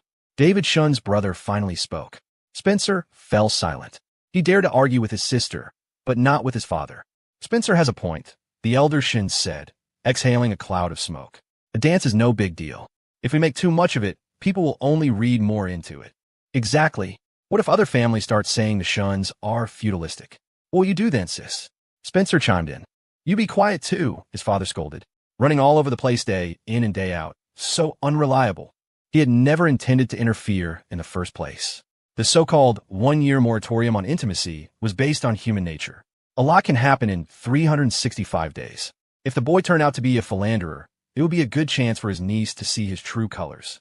Previously, he and his brother had indeed considered applying pressure, but they had since abandoned the idea. A decision had been made at the highest levels to promote the development of internet companies. He couldn't go against that, or he risked giving his rivals an opening.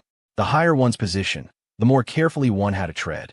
A small matter you considered insignificant could be brought up at a critical moment, accusing you of lacking political awareness or abusing your power.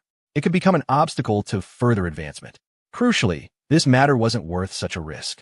He then admonished his son, "You can run around all you want, but stay away from brick-and-mortar industries. It's too easy to get trapped." "Understand." "I know, Dad." Rockford.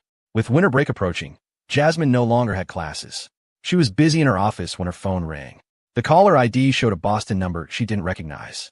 She assumed it was an employee from the Boston office with a question about insurance or payroll, so she answered. "Hello. Hello, may I speak with Ms. Young?" It was the voice of a middle-aged woman. "This is she. May I ask who's calling?" Jasmine was puzzled. The woman was clearly not an employee. "Oh yes, I'm with Starstruck Entertainment in Boston. I'm sure you're familiar with us, Ms. Young? I'm Tanya Ng, the manager of the artist department.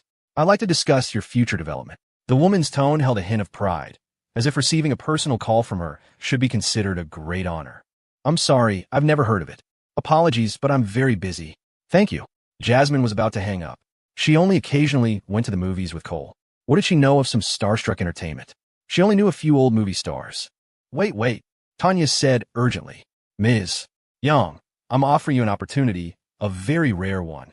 I'm sorry, Ms. Ng, but I really am busy. Perhaps we can talk another time. Thank you. Jasmine managed to keep her patience. Her behavior, after all, represented the company. But the woman seemed unwilling to give up. She spoke rapidly. Ms. Young, Starstruck Entertainment is interested in cultivating you as an artist. This is a rare opportunity. We seldom scout talent from outside the industry. We saw the video of your dance and believe you have a great deal of performance talent. Jasmine hung up. She didn't have time to listen to this. Her HR department oversaw the entire structure of Headline Today, Slice Video, Glow Up, Oracle QA, and the Tea Alchemist. Hiring, administration. She had a mountain of things to do. While she didn't have to do everything herself, as each company and department had its own administrative staff, she was responsible for the results. A few minutes later, in the legal center office, Serena said, "No, thank you," and hung up. "If you're looking for artists, go to the School of Arts." "Why are you calling me?" Not long after, in the finance center, Luna also hung up on a similar call. It was bizarre. How did they even get her number? Cole was in his office, testing an internal beta of a new app, the initial version of Slice Video's short-form feed. A knock sounded, and Yvonne walked in. She put on a theatrical air. "Mr. Chun, someone called me. They want to recruit me as an actress. They said I have a lot of talent. Should I go?" "Go for it. We can give the VP position to that director from your marketing department. She's good," Cole said without looking up. "You're infuriating. Can't you say something nice for once?" Yvonne stomped her high heels in frustration, walked over, and plopped herself down on his desk. She turned her head to stare at the floor, fuming. "What did you tell them?" Cole asked, his eyes still glued to his phone. "I said I was busy." Yvonne was furious. "You bastard, you don't care about me at all." "Oh, so if you had been free, you would have gone?" Cole prodded. "Yeah, but I wasn't free, was I?" Yvonne, not wanting to lose face, stuck to her guns. Smack! A folder landed squarely on her rear. "Stand up straight. Sitting on the boss's desk. What kind of behavior is that? Are you that bored? Get back to work." Cole shot her a look and tossed the folder back onto the desk. The nerve of her. An actress. You. Yvonne clutched her backside, mortified. After a few seconds of internal struggle, she whispered in a coquettish, conspiratorial tone. "Couldn't you have been a little gentler? That hurt." With that, she turned and walked away, her steps so light she felt like she was walking on clouds. The anger had been slapped right out of her. Ha. He really does care about her. In his office, Cole heard a notification from his messenger. A message from the three girls popped up in their group chat. They all said some media company had contacted them about becoming artists. Starstruck Entertainment? Cole had heard the name in his past life, back when the platform was feuding with The Voice. The Voice of America was produced by this company. They had signed a few singers and actors, mostly from their competition shows. Then there was Celestial Entertainment, a subsidiary of a major media conglomerate. "You see one dance, and you come calling? Try to recruit my vice presidents to be actresses?" Cole was speechless, but he knew how these companies operated. In an era where entertainment was king, they were arrogant, assuming everyone wanted to be a star. And to be fair, a lot of people did. This only fueled their hubris. It wouldn't have been hard for them to get the girls' phone numbers. In the future, telemarketers would manage to get countless numbers.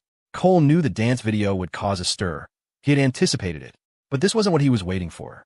By evening, the intelligence gathering department sent him a report. The situation he had been waiting for had arrived. On Twitter, a major influencer named Rickshaw had posted, "The world is going downhill. It's shameful and corrupt. A so-called unicorn of the internet, a renowned company, puts on a dance like this at their annual meeting. It's simply obscene." The post included a screenshot from the dance video. It was the exact frame where he had patted Jasmine's behind. Though the lighting was dim, everyone knew it was the Headline Today meeting. The post had tens of thousands of likes and over 1,000 retweets. Cole knew, without a doubt, that other influencers would soon join the pylon. A short while later, the three girls and Yvonne walked into his office, all of them furious. "I'm so mad. How can these people be so disgusting? His IP is in Boston. I really want to tell my grandfather." Serena fumed. "What's wrong with a dance like this? It was great. We weren't even doing the original version, and even if we were, It's not that scandalous. And we were all dressed so conservatively, Yvonne added, equally indignant. Cole, we need to start our counterattack soon. Otherwise, these dogs will just keep barking, Jasmine said. Though angry, her tone was calm. I bet it was those people who called about us becoming actresses.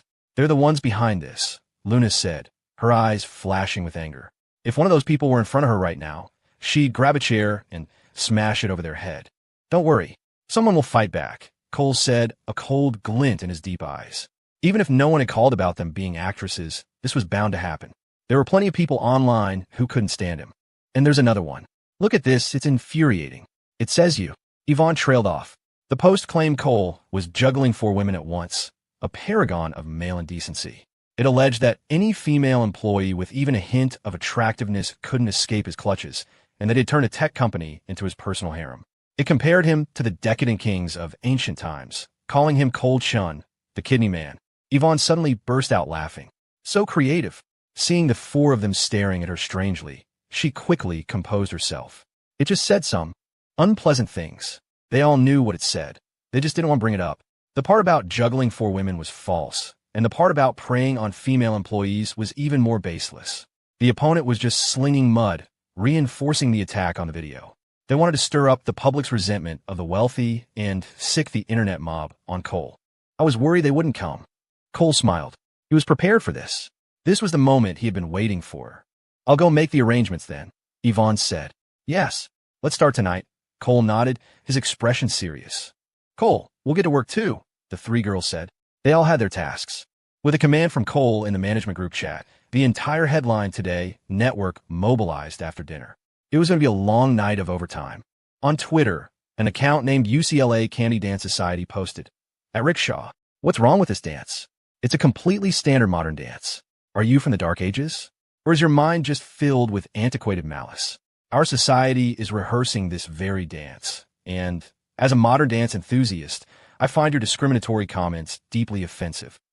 Then the Eastwood University Lavender Girls dance troupe posted, "At Rickshaw, I can smell your rotten, decaying stench through the screen.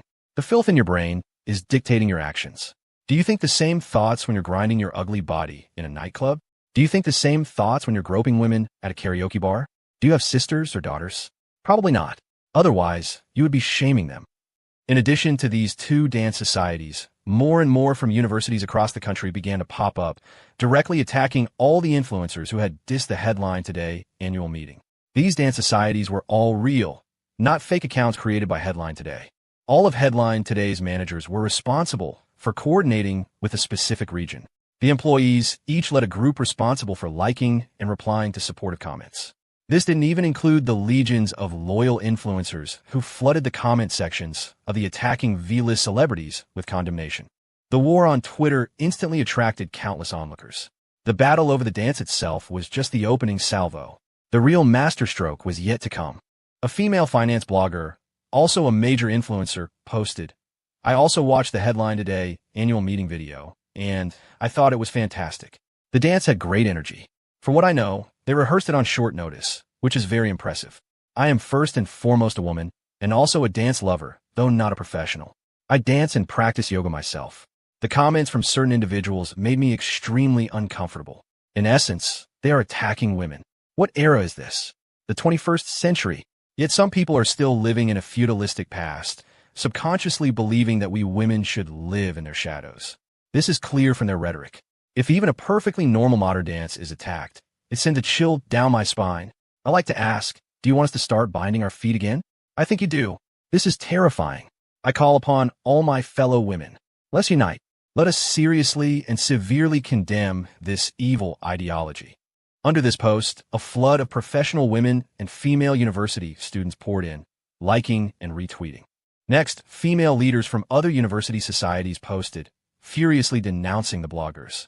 How many universities were there in the country? How many dance societies? How many women's groups? While not all of them joined in, the numbers were staggering.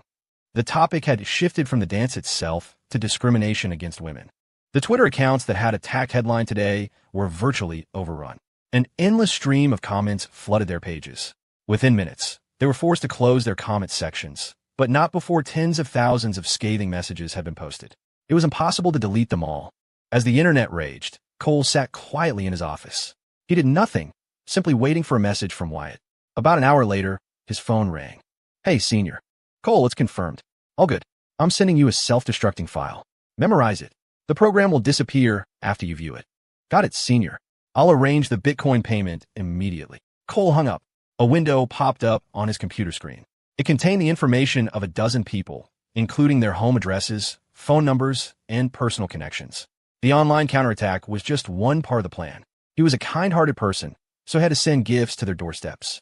To build a large company, no one could be a saint, himself included. Whatever their motive, maybe they got a few $100 or a few thousand for a single post, they had to pay the price. For some people, scolding them was useless. Only pain would make them remember. In his past life, why had those famous influencers who built their careers on dissing celebrities all gone quiet? There was only one reason. They took a beating they couldn't afford to repay. There were two particularly famous ones. At first, everything was fine, and they were smug. Then, after the storm died down, they suddenly disappeared. When they re-emerged, their mouths were full of nothing but praise. But Cole wouldn't wait for the storm to pass. He believed in immediate retribution. He immediately called his lawyer Mr. Zhao. The people who had spread those rumors had to pay a price beyond just physical pain. With their personal information in hand, they couldn't even pretend they hadn't received the court summons. Cole then called Luna into his office. She was responsible for helping him with transfers. Some were in Bitcoin, others were in US dollars from his offshore company. The online missions were delegated to Felicity. That girl was a natural for this kind of work. Cole was already planning to give her a major role. The online war raged on. It even caught the attention of the authorities. The National Organization for Women issued a statement condemning the irresponsible rhetoric of certain Twitter users. Several board members of the American Association of University Women, two of whom were female entrepreneurs and classmates of Vanessa Fan, posted articles furiously denouncing the bloggers. A day later, at 2 in the morning, the Celestial Foot Spa, Artie Bell, a moderately famous Twitter influencer, had just finished a foot massage with his friends. He was laughing as he prepared to go downstairs. Your Twitter is getting roasted. Aren't you going to fight back? His chubbier friend asked with a laugh. Fight back with what? Just ignore it. It'll blow over in a while, Artie said with the expression of a seasoned troll. He was the one who had fabricated the story about Cole preying on his female employees. You sure you won't get into trouble? A guy who can make $1 billion fortune in a year can't be simple. Another, smaller friend said with concern. What's he going to do? Come bite me himself. What's there to be afraid of? The richer they are, the more they're afraid of getting dragged into this stuff. Just watch. He'll stay silent, Artie said dismissively. He emphasized, I'm telling you I know these people. They're all about maintaining their image. He had just finished speaking when 5 women rounded the corner. They looked to be in their late teens and 20s, the oldest no more than 30. The 2 younger ones were quite attractive. The oldest, who was rather tall, had a tattoo on her exposed forearm. Artie gave them a sleazy once-over, his face full of contempt, assuming they were just some local trash. The 5 women walked straight toward them, showing no intention of moving aside. They barreled forward. Artie and his 2 friends didn't move either. If they gave way to a few low-class women, they'd lose face. A delicate fist suddenly smashed into Artie's face, accompanied by an aggrieved and angry shout. Pervert! The other 4 women swarmed him. How dare you grope someone? Beat this pervert to death. Someone call the cops on this pervert. Artie didn't even have time to react before he was knocked to the ground. Weakened by too many foot massages, he had no strength to fight back. Although his attackers were women, their punches were solid, landing with meaty thuds. He howled in pain. His 2 friends stood by, conflicted. They suspected Artie might have actually made a move.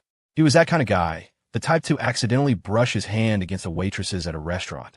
They tried to intervene, but were easily pushed aside by 2 of the women and didn't dare to try again. These women were fierce, nothing like the timid girls and young wives they were used to. The 2 friends scurried to the side to call the police. No one from the foot spa stepped in to stop the fight. The servers and the manager watched coldly from a distance. As long as nothing was broken, the police could handle it. The manager recognized the tall woman. She was not someone to be crossed. The 5 women targeted painful areas, but were careful to avoid vital organs like the liver. They didn't utter any threats like so-and-so sends their regards.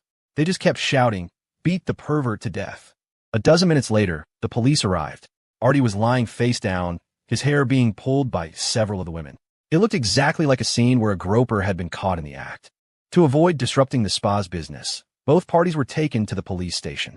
Officer, I didn't grope anyone. Artie pleaded, his face bruised and swollen. He ached all over, including his groin. He's lying. He touched me. He even said he'd take me to a hotel. When I refused, he called me a whore. We were just customers, the 18-year-old girl shouted. I didn't. You're the one who's lying. You're framing me.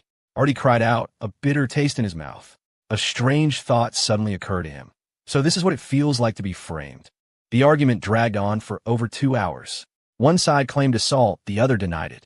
The incident had occurred in a surveillance blind spot, and the testimony of Artie's 2 friends was not considered impartial. The police, of course, hoped for a mediated settlement.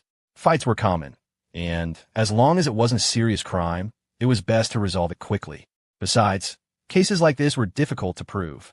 It was hard to say whether the man had assaulted the woman or not. Finally, as dawn approached, Artie couldn't take it anymore. Both sides agreed to reconcile. The 5 women apologized and paid him $500 for his medical expenses. Later, in another location, they collected their final payment of $10,000. They had been prepared to spend 3 days in a holding cell, but were pleasantly surprised it wasn't necessary. A news alert had already hit Twitter.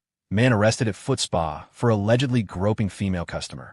Onlookers identify man as V-list influencer Artie Bell. When Cole saw the news the next day, he let out a soft chuckle. You smear me, I smear you. An eye for an eye. It's only fair. But this was just the first round. A beating didn't truly hurt unless it came in at least 3 installments. He preferred to pay in phases. Over the next few days, he saw similar news reports. 7 or 8 other V-list influencers ran into trouble. One was beaten up for bumping someone's chair at a hot pot restaurant. Another was attacked in a parking lot over a disputed space. A third was thrashed for making lewd comments to someone's girlfriend at a nightclub. In the office, Yvonne reported on the status of the Twitter war. Good. Announced that we're hosting a national modern dance competition next April. The location will be Rockford, Cole said calmly. Yes, Mr. Chun. Yvonne looked at his expressionless face, her gaze complex. She had seen the news about the influencers getting beaten up. She hadn't expected Cole to have this side to him. The entire public opinion war was his masterpiece. She was merely an executor. The online narrative was now completely dominated by women, sparking a wave of discussion about women's rights. The annual meeting video had become a sideshow, a trivial matter. A thought suddenly struck Yvonne. Did he plan this even before the annual meeting? She shuddered. It was entirely possible. She had always assumed Cole's counterattack was an impromptu decision. But now, hearing about the modern dance competition, she no longer believed that. If that was the case, Cole was truly a little terrifying. How old was he? Yet he was so calculating, so ruthless. Yvonne's train of thought was interrupted by a pair of deep, calm eyes. Cole was looking at her. Go on. What are you spacing out for? Oh, right away. Yvonne's heart pounded. She hesitated for a second, but couldn't resist asking, and Mr. Chun, was the modern dance competition planned in advance? It was one of the contingency plans, Cole said calmly. He had prepared 3 such plans for different outcomes. Since the girl group had won the public's favor, he would use the modern dance competition to expand on that victory, making the annual meeting video seem like a minor event. Of course, the most important thing was to increase headline today's fame. Yvonne was dazed again. He really did have a plan. So treacherous, so cunning, so ruthless. Noticing his vice president was frozen in place, Cole shot her an annoyed look. Are you going or not? Oh yes, I was just thinking about the competition. Yvonne snapped out of it and quickly turned to leave. At the door, she glanced back at his calm, handsome, yet indifferent face, at his dark, shining eyes. She remembered his harsh tone. An image from a dream flashed through her mind, a whip. What are you doing? You're giving me goosebumps. Another look, and I'm charging you. Cole picked up a folder, pretending he was about to hit her. Hearing this, Yvonne suddenly wasn't afraid anymore. She defiantly turned and patted her own backside. Go ahead and hit me. Then she sashayed out of the room. In his office, Cole's attention returned to the information before him. He was taking stock of his victories. Some matters were not suitable for the 3 girls to be involved in. He had to be his own strategist. If the annual meeting video had caused no ripples, his plan would have been shelved, all for nothing. Fortunately, there were always people who wanted to take a shot at him. It was hard to say if the entertainment companies were behind it, but there was definitely a shadow of other competitors. Perhaps it was all of them. Cole hadn't anticipated that the entertainment companies would approach the 3 girls and Yvonne, but he wasn't surprised. Their looks and their performance in the dance were outstanding. In this era, the entertainment industry was lucrative. A successful artist could make millions a year. But that was only for the successful ones, and many of them would later be exposed for tax evasion. The entertainment companies probably assumed that a vice president's salary wasn't that high. A six-figure annual salary was nothing compared to that of a successful artist. They thought the allure of showbiz would be irresistible, hoping to find a few cash cows. Cole sneered, "In the future, you'll be the ones begging me." He had planned to leverage feminism from the beginning. The movement had been gaining momentum since 2010. In this period, it was far from the distorted version of the future. It had genuinely elevated the status of women, and e-commerce giants, in order to cultivate the female consumer market, had been gently pushing it forward. So his move wasn't out of place. Since others used this tactic, he, Cole Chun, certainly could too. The entire incident was one giant advertisement. He was launching the initial version of Slice's short-form video feed early next year and had to attract a massive amount of attention to Headline Today as quickly as possible. Even if no one had dissed the annual meeting video, he would have had someone do it. When he got ruthless, he would even trample on himself. In this era, where a few internet giants had a near monopoly, there was no room for a saintly heart. The moment he became complacent, he would attract a pack of circling wolves. The founder of 360 Security looked like an honest man, yet he led his company to success well into the future. It was a glimpse into the nature of the game. None of them were saints. Cole pushed those thoughts aside and posted on his personal Twitter and Headline Today accounts. To all our friends in every field who care about Headline Today, I am very sorry. I originally just wanted to liven things up for my partners and show off my dance moves a little. I never expected it to cause such a huge controversy. For this, I sincerely apologize. I respect all women, and I think that is evident from the corporate structure of Headline Today. Why the apology? Because he was a good person, and for a business, that kind of goodness was a standard tool. It was common online. In the future, this brand of corporate benevolence would be ubiquitous. The comment section on his post quickly filled up. Countless women left messages of support. Of course, there were also contrarians and cynics, but they were quickly drowned in the tide of support. More high-status women continued to speak out, including dance professors from Harvard, Yale, Eastwood, and Eastwood Tech, elevating the conversation to one about the narrow-minded perception of dance. Meanwhile, in the southern state capital, Artie Bell ran into more bad luck. He was beaten up again for accidentally bumping into someone. He ended up back at the police station. This time, Artie insisted on pressing charges and refused any compensation. The male assailants were given sentences of 3 days and 24 hours in a holding cell, respectively. They sat in the cell as if they didn't have a care in the world, cheerful and unrepentant. They didn't even have to apologize. Stepping out of the police station, a cold wind made Artie shiver. He suddenly felt a twinge of fear. The bruises on his face had just started to heal, and now there were new ones. If the first time was a coincidence, was this time a coincidence too? Will there be a next time? He was furious. He wanted to immediately post on Twitter, decrying the retaliation. But where was the proof? What if next time was even worse? As soon as he got home, he found a letter, a summons from the district court. The hearing was set for February 1 SD, right after the New Year holiday. Artie was stunned. A beating wasn't enough? They were suing him too. His heart pounded with a mixture of anxiety and rage. He took a few deep breaths and then tried to contact the judge's assistant at the district court. He wanted to know which law firm the opposing counsel was from. He soon got through. After a few pleasantries, he got his answer. The lawyer's name was Zhao. He didn't recognize it. A quick online search left him dumbfounded. Good Lord. Zhao Songcheng, visiting professor at Southern University Law School, former prosecutor in a major metropolitan district, resigned from public service 3 years ago. He had been serving as the head of a legal aid organization in the state capital and was also the deputy director of the Secretariat of the Provincial Legal Affairs Office. Any lingering hope Artie had vanished. His mood was as bleak as the temperature outside. He lost his composure and screamed, "Do you have to be so dramatic? Do you?" Rockford. With the spring festival holiday approaching, the university students were all heading home. Cole attended the annual meeting for the Tea Alchemist chain. As the owner, it was his responsibility to be there. The majority of the Tea Alchemist employees were no longer college students, but working adults, mostly women. The students always had their own ambitions and wouldn't stay long-term in a tea shop. The staff had only ever known their manager, Wendy, and were shocked to learn for the first time that the real owner was the CEO of Headline Today. The number of employees was much smaller, and the meeting was over in half an afternoon. Cole stayed for dinner, going from table to table with Wendy, Megan, and Alex for toasts. After the new year, Megan would be moving to Headline Today's communications department. Alex was headed to the administrative department at Slice Video. That left Wendy to lead the whole team. After dinner, Cole called Wendy over to his car and handed her a folder. Inside were documents granting her an 8% stake in the Tea Alchemist. Legally, no shares were immune to dilution, but it could be contractually stipulated to limit dilution before an IPO. That's what the document did. Thank you, boss. Wendy was ecstatic. 8% was a lot. The Tea Alchemist was planned for an IPO, and while that would dilute her stake, the overall value would soar. And since no one was competing for her position, the percentage didn't matter as much. You've worked hard. Keep it up. We'll start franchising within a year. I'll give you another 2% then. That should give you a good tailwind, Cole said with a smile. He hadn't had to worry about the Tea Alchemist at all. When he had handled everything, she deserved 10%.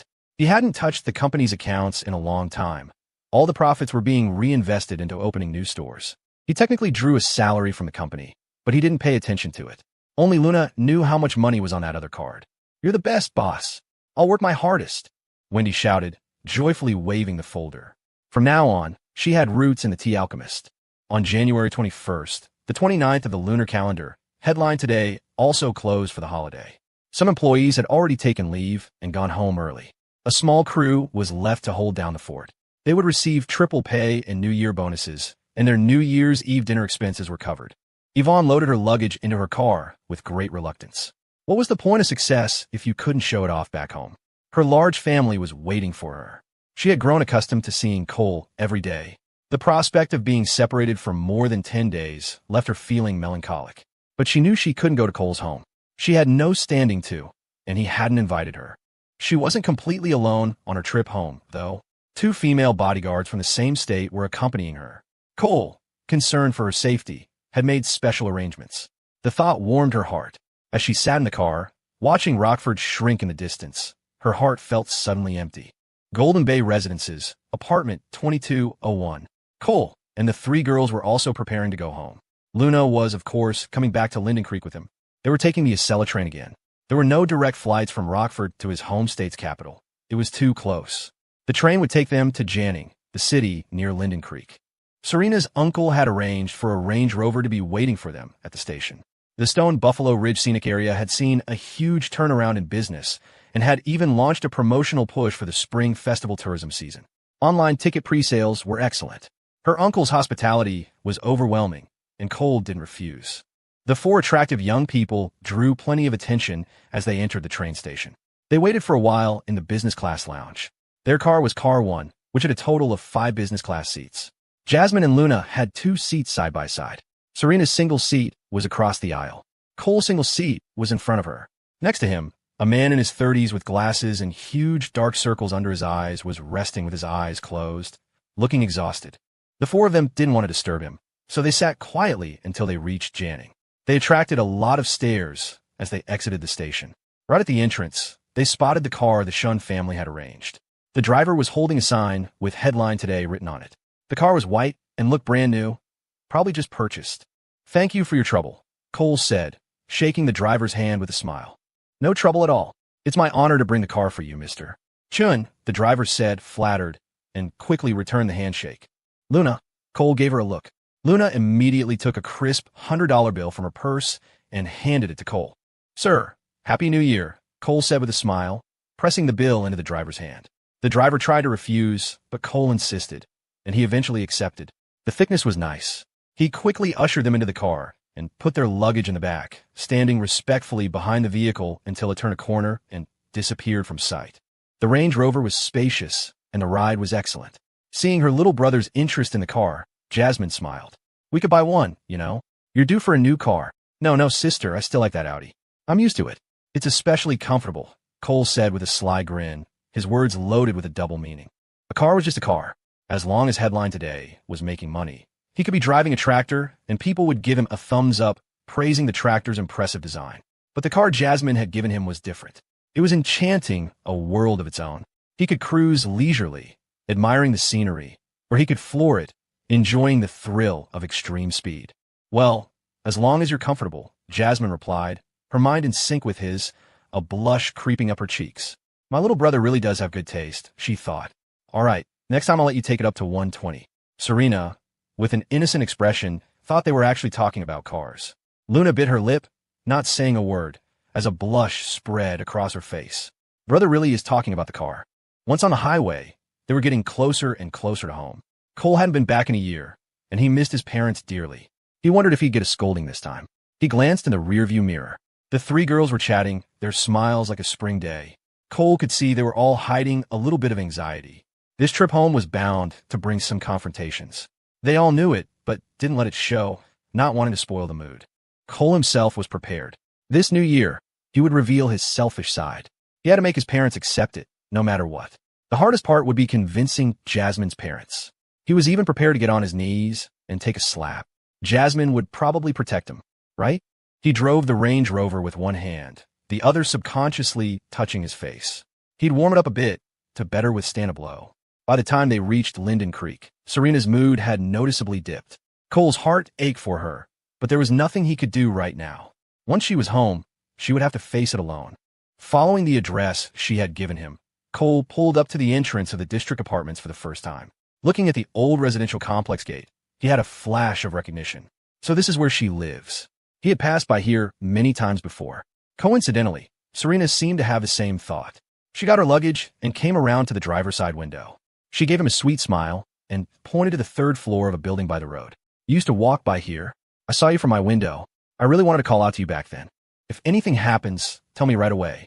I'll step in. If you're unhappy, just come to our home, Cole said directly, right in front of Jasmine and Luna. At this moment, the words that needed to be said had to be said. Okay. Serena beamed. Cole had said our home, not my home.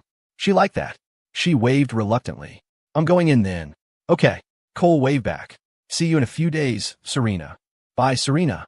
The other two girls waved as well. Only after Serena had disappeared into the building did Cole drive toward his home. As the car entered the Millworks complex, many of the neighbors looked on with curiosity.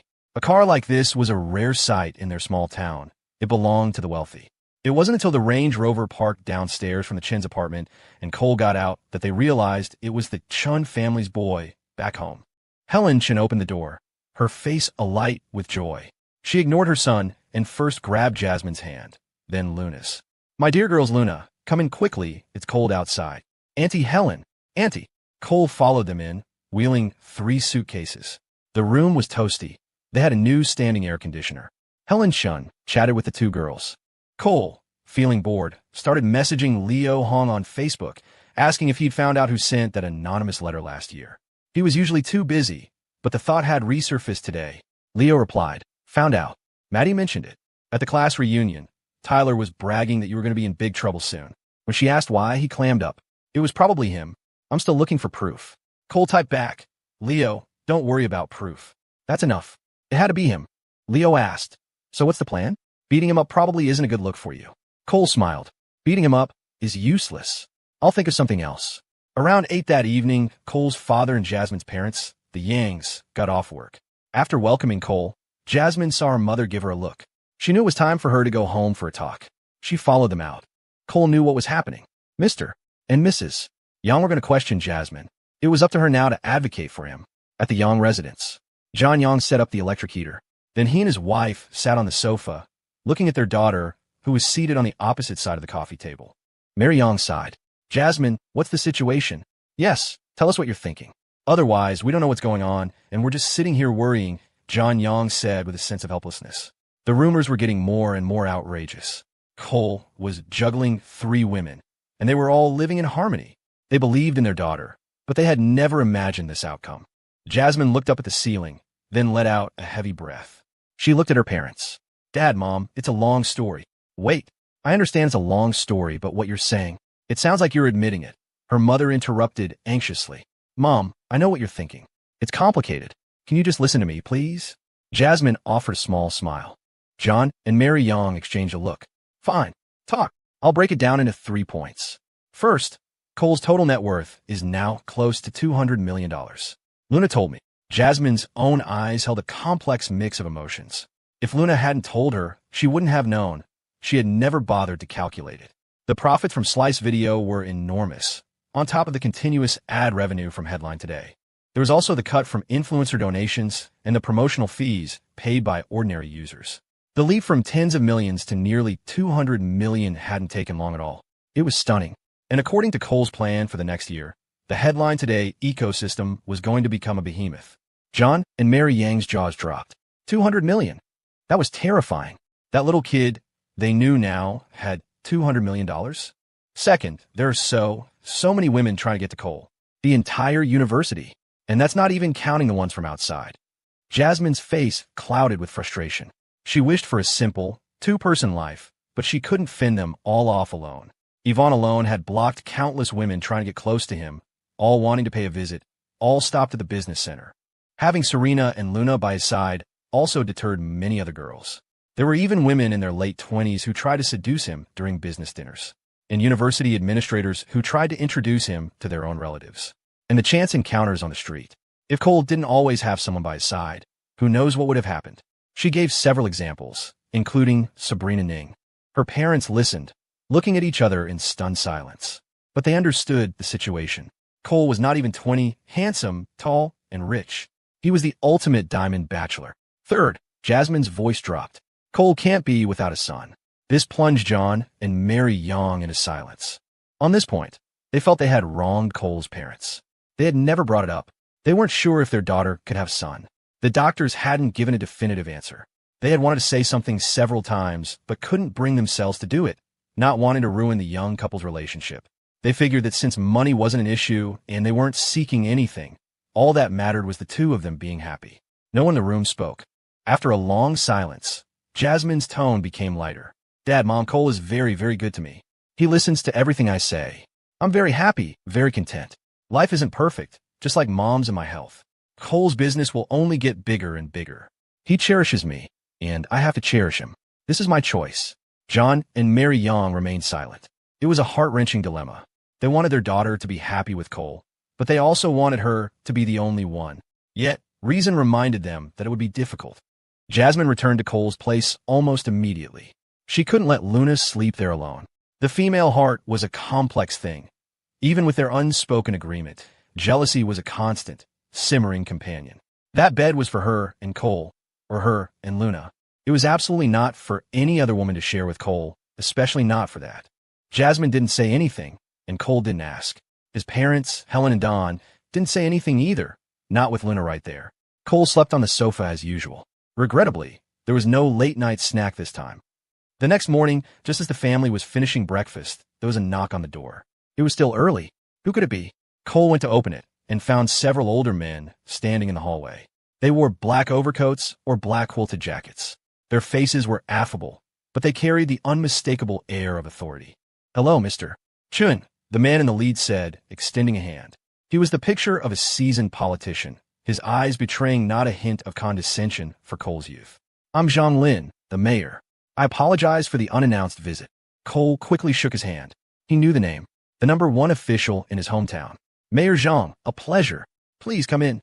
A woman in her 40s standing next to him also extended a hand, smiling. "Mr. Chun, hello. I'm Laura Liu from the town council. I'm so sorry to drop in like this." "Councilwoman Liu, of course, of course." Cole welcomed her in as well. Behind them were the town manager and another councilman. For a group of their age and stature to come calling first thing in the morning showed a remarkable willingness to set aside their pride. It was no wonder Linden Creek was on track for development in the coming years. He ushered them into the living room. When the officials saw Jasmine and Luna, they paused for a moment. Councilwoman Liu's face broke into a knowing smile as she stepped forward. "You two must be Ms. Yang and Ms. Enough headline today." They'd clearly done their homework. They also knew there was a vice president of legal affairs named Shun, whose mother was the director of the city's education bureau. But the Shun family's daughter was untouchable. Jasmine and Luna had already stood up, shaking hands and greeting them with poised confidence. The two women were a world away from who they used to be. They weren't flustered in the presence of local leaders. It was actually Helen Shun who got flustered, bustling around to make tea. "Oh, Helen, please don't trouble yourself. You sit, you sit." Councilwoman Liu quickly tried to wave her off. I must. You're our guests. Please sit. "I'll get the tea," Helen insisted, heading straight for the kettle. Jasmine and Luna got up to help her. The officials exchanged glances, their eyes filled with a complex mix of emotions. Only a man like this one could command such a coterie of remarkable women. Once everyone was seated, Cole didn't press them for their purpose. He chatted amiably, letting them lead the conversation, wearing a humble expression as he listened to their praise. He knew why they were here. They wanted investment. After a while, the mayor and the councilwoman shared a look. Councilwoman Lu smiled and began, Mr. Chun, we know your time is valuable. Well, it's like this. As you know, Linden Creek has no heavy industry. We're in a hilly region, so agriculture and livestock can't become our primary economic drivers. Our tourism resources are also limited. Right now, we're just getting by on a few light industries. I'm asking, with all due respect, if you would consider Linden Creek for the sake of your hometown, if any investment opportunities arise. At that moment, the faces of the town's old guard were tense, their expectant eyes filled with a nervous hope. If he refused, they could only leave in disappointment. Cole didn't answer immediately, feigning deep thought. Seeing him hesitate, Mayor Zhang quickly added, Mr. Chun, you don't have to worry about policy. Land, utilities, we can offer you the lowest possible rates. And if you invest in a local company, we can provide favorable tax incentives. For the town's top official, this was an incredibly sincere offer. To win Cole over, they were putting everything they could on the table. Linden Creek had produced only one person of his stature. They couldn't afford to miss this chance. When Cole still didn't speak, a flicker of disappointment crossed their faces. It seemed like a lost cause. And why wouldn't it be? Why would a massive internet company invest in a small town like this? They had discussed it in their town hall meetings, but had only been holding onto a sliver of hope. Just as they thought it was over, Cole spoke. Mayor Zhang, Councilwoman Lu, esteemed leaders. An investment is possible. Their spirits instantly soared, their faces flushing with excitement. Cole continued with a faint smile. I've been planning to build a new data center and haven't settled on a location. Since you're all so sincere, putting it in Linden Creek isn't out of the question. As you know, my main operations are in Rockford, which is a bit of a drive. To build here would be a major commitment for me, and the costs would be higher. Cole was bluffing. He had always intended to build it in Linden Creek. Once the initial version of Slice Video went live, the server load would become increasingly tight. A data center was a necessity. It didn't need to be massive at first. He could add more equipment as his capital grew, but it had to be built. Additionally, he went on, I also plan to invest in Spicy Mama's Foods, expanding its production capacity fivefold and increasing our procurement of soybeans, chili peppers, and meats. The officials were overjoyed. They didn't fully understand what a data center was, but they knew it would boost the local service economy, and the demand for soybeans, peppers, and meat would create a significant number of jobs in Linden Creek. Spicy Mama's was already doing well, but its capacity was limited. A factory with a few hundred workers wasn't small, but it wasn't huge either. A fivefold expansion was a game changer. Mr. Chun, the mayor and the councilwoman shot to their feet with excitement. The mayor declared, Mr. Chun, whatever you require, just ask. If Linden Creek can provide it, we will. Please sit. If you stand, I'll have to stand as well, Cole said with a laugh. Once they were seated again, he calmly continued, I'll definitely take you up on the policy incentives. But I have one small request. Please tell us, Councilwoman Lu said eagerly. It's like this, Cole began, a slight, almost predatory smile on his lips. There's a gravel pit in Linden Creek. The owner's last name is Lu. His son mailed a slanderous letter to the home of the director of the Rockford Education Bureau. That is to say, to her family. The official's expressions shifted for a fraction of a second before returning to normal. The owner's name was Lu, but he was no relation to Councilwoman Lu. He was, however, related to another councilman. They all knew about the gravel pit. A slanderous letter? Mailed to the city's top education official? What could it have possibly said? A flash of understanding shot through their minds. What else could it be but the rumors circulating online? They looked at each other. Cole remained silent, that same smile playing on his face. Mayor Zhang's expression hardened. He said decisively, I know this gravel pit. We've had public complaints for a long time about their illegal dredging in the river, which has created numerous deep pits. I've heard children have been endangered there in the summer. Not only are they destroying the environment, but they're also creating a public safety hazard. A cancer like that should have been removed long ago. The mayor is right. I agree. Councilwoman Lu raised her hand. Mayor Zhang is correct, the town manager echoed, raising his hand as well. The others followed suit. But Mayor Zhang wasn't finished. He continued gravely. Councilman Lu is getting on in years. His duties have become too burdensome, to the point that he has neglected to restrain his own relatives. This is a violation of organizational discipline. The mayor is right. Councilman Lu has worked hard for so long. It's time he retired and enjoyed his later years, added the deputy mayor, who was also head of the personnel department. Cole watched them, his face a mask of admiration. Such gumption, esteemed leaders. With no one dredging the river illegally, it will be a great thing for Linden Creek. When the time comes, I'll arrange for my people to come and sign a letter of intent for the investment. The gravel pit was history. The deal was done. Mr. Chun, it's a deal. Not only did Mayor Zhang stand up, but Councilwoman Liu also rose to her feet. The other officials followed. If Spicy Mama's expanded, supplying it with raw materials would be a gold mine. Farming, ranching, processing, it would all require labor. The benefits were obvious. When Linden Creek developed, their own careers would advance. At their age, they could still climb higher up the political ladder. What was one tax-evading gravel pit in comparison? They'd shut down 10 of them for this opportunity. Anyone who stood in the way was an enemy. And this young man also had the Shun family's daughter in his employ. When word of his decisive investment in Linden Creek reached David Shun's ears, it would undoubtedly earn him a few good words. Distinguished leaders. As the head of Headline today, I give you my word. It's a deal. Cole also stood up, shaking their hands with solemn finality. The top two officials in a town were often at odds, jockeying for power. It was rare to see them working in concert. But this time, to gain Cole's support, they had united. It showed real courage. Cole felt a genuine sense of respect for them. And just like that, it was settled. He had done his part for the safety of his hometown. When he walked the officials downstairs, they drew plenty of stares from the neighbors. Helen Chun, following behind, was beaming with pride. The looks of envy and admiration from her neighbors were a balm to her soul. In a small town like this, there was no greater status symbol than a visit from the local leadership. At the district apartments in Rockford, Serena had been shut in her room for a day and a night. The previous evening, her mother had tried to talk to her, asking about the online rumors and the video from the annual meeting, saying some rather unpleasant things.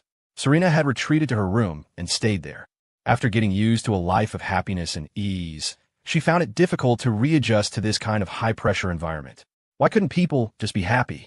Why did they have to inflict misery on themselves? Outside her door, David Shun knocked gently.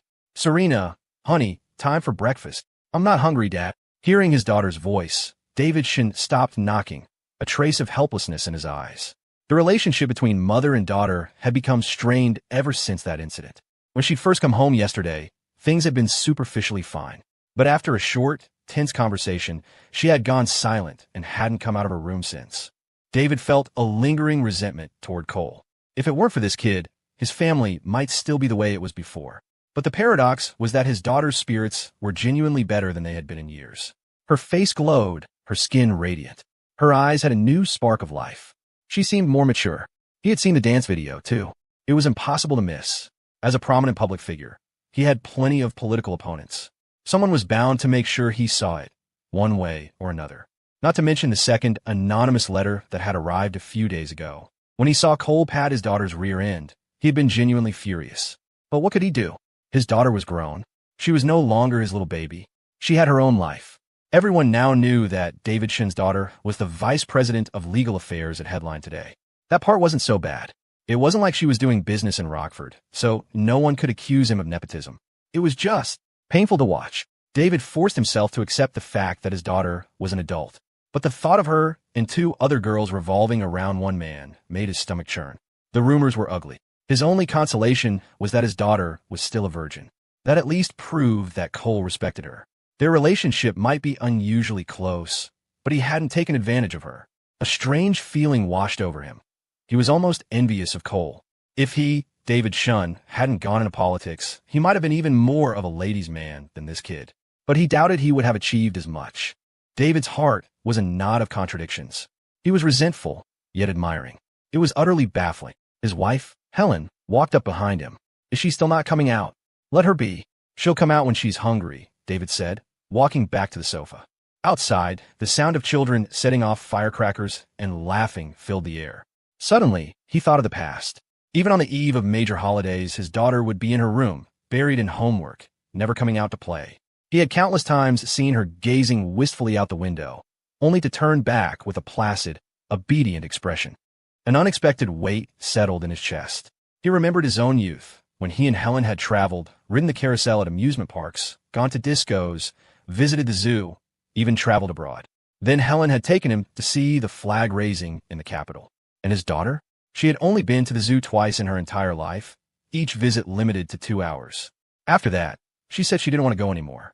A sharp, piercing pain stabbed at David's heart. So, was this situation not entirely of his and his wife's making? His daughter was like a bird freed from a cage. Who was there to blame? She was grown now, and the chance to make up for it was gone. For a moment, David was overwhelmed with melancholy. He heard his wife say, "I'm going to get her. What is this, stay in her room all day?" "Don't. Just let her be," David said, raising a hand to stop her. "We had to talk about that dance. What's the meaning of it?" Helen said urgently. "It's just a dance." David waved his hand dismissively. "Don't overthink it." "How can I not overthink it? You've heard what people are saying. I think we need to transfer her to another school as soon as possible. This can't continue." Helen's face was set. "Transfer where? She's fine as she is. As long as Serena is happy.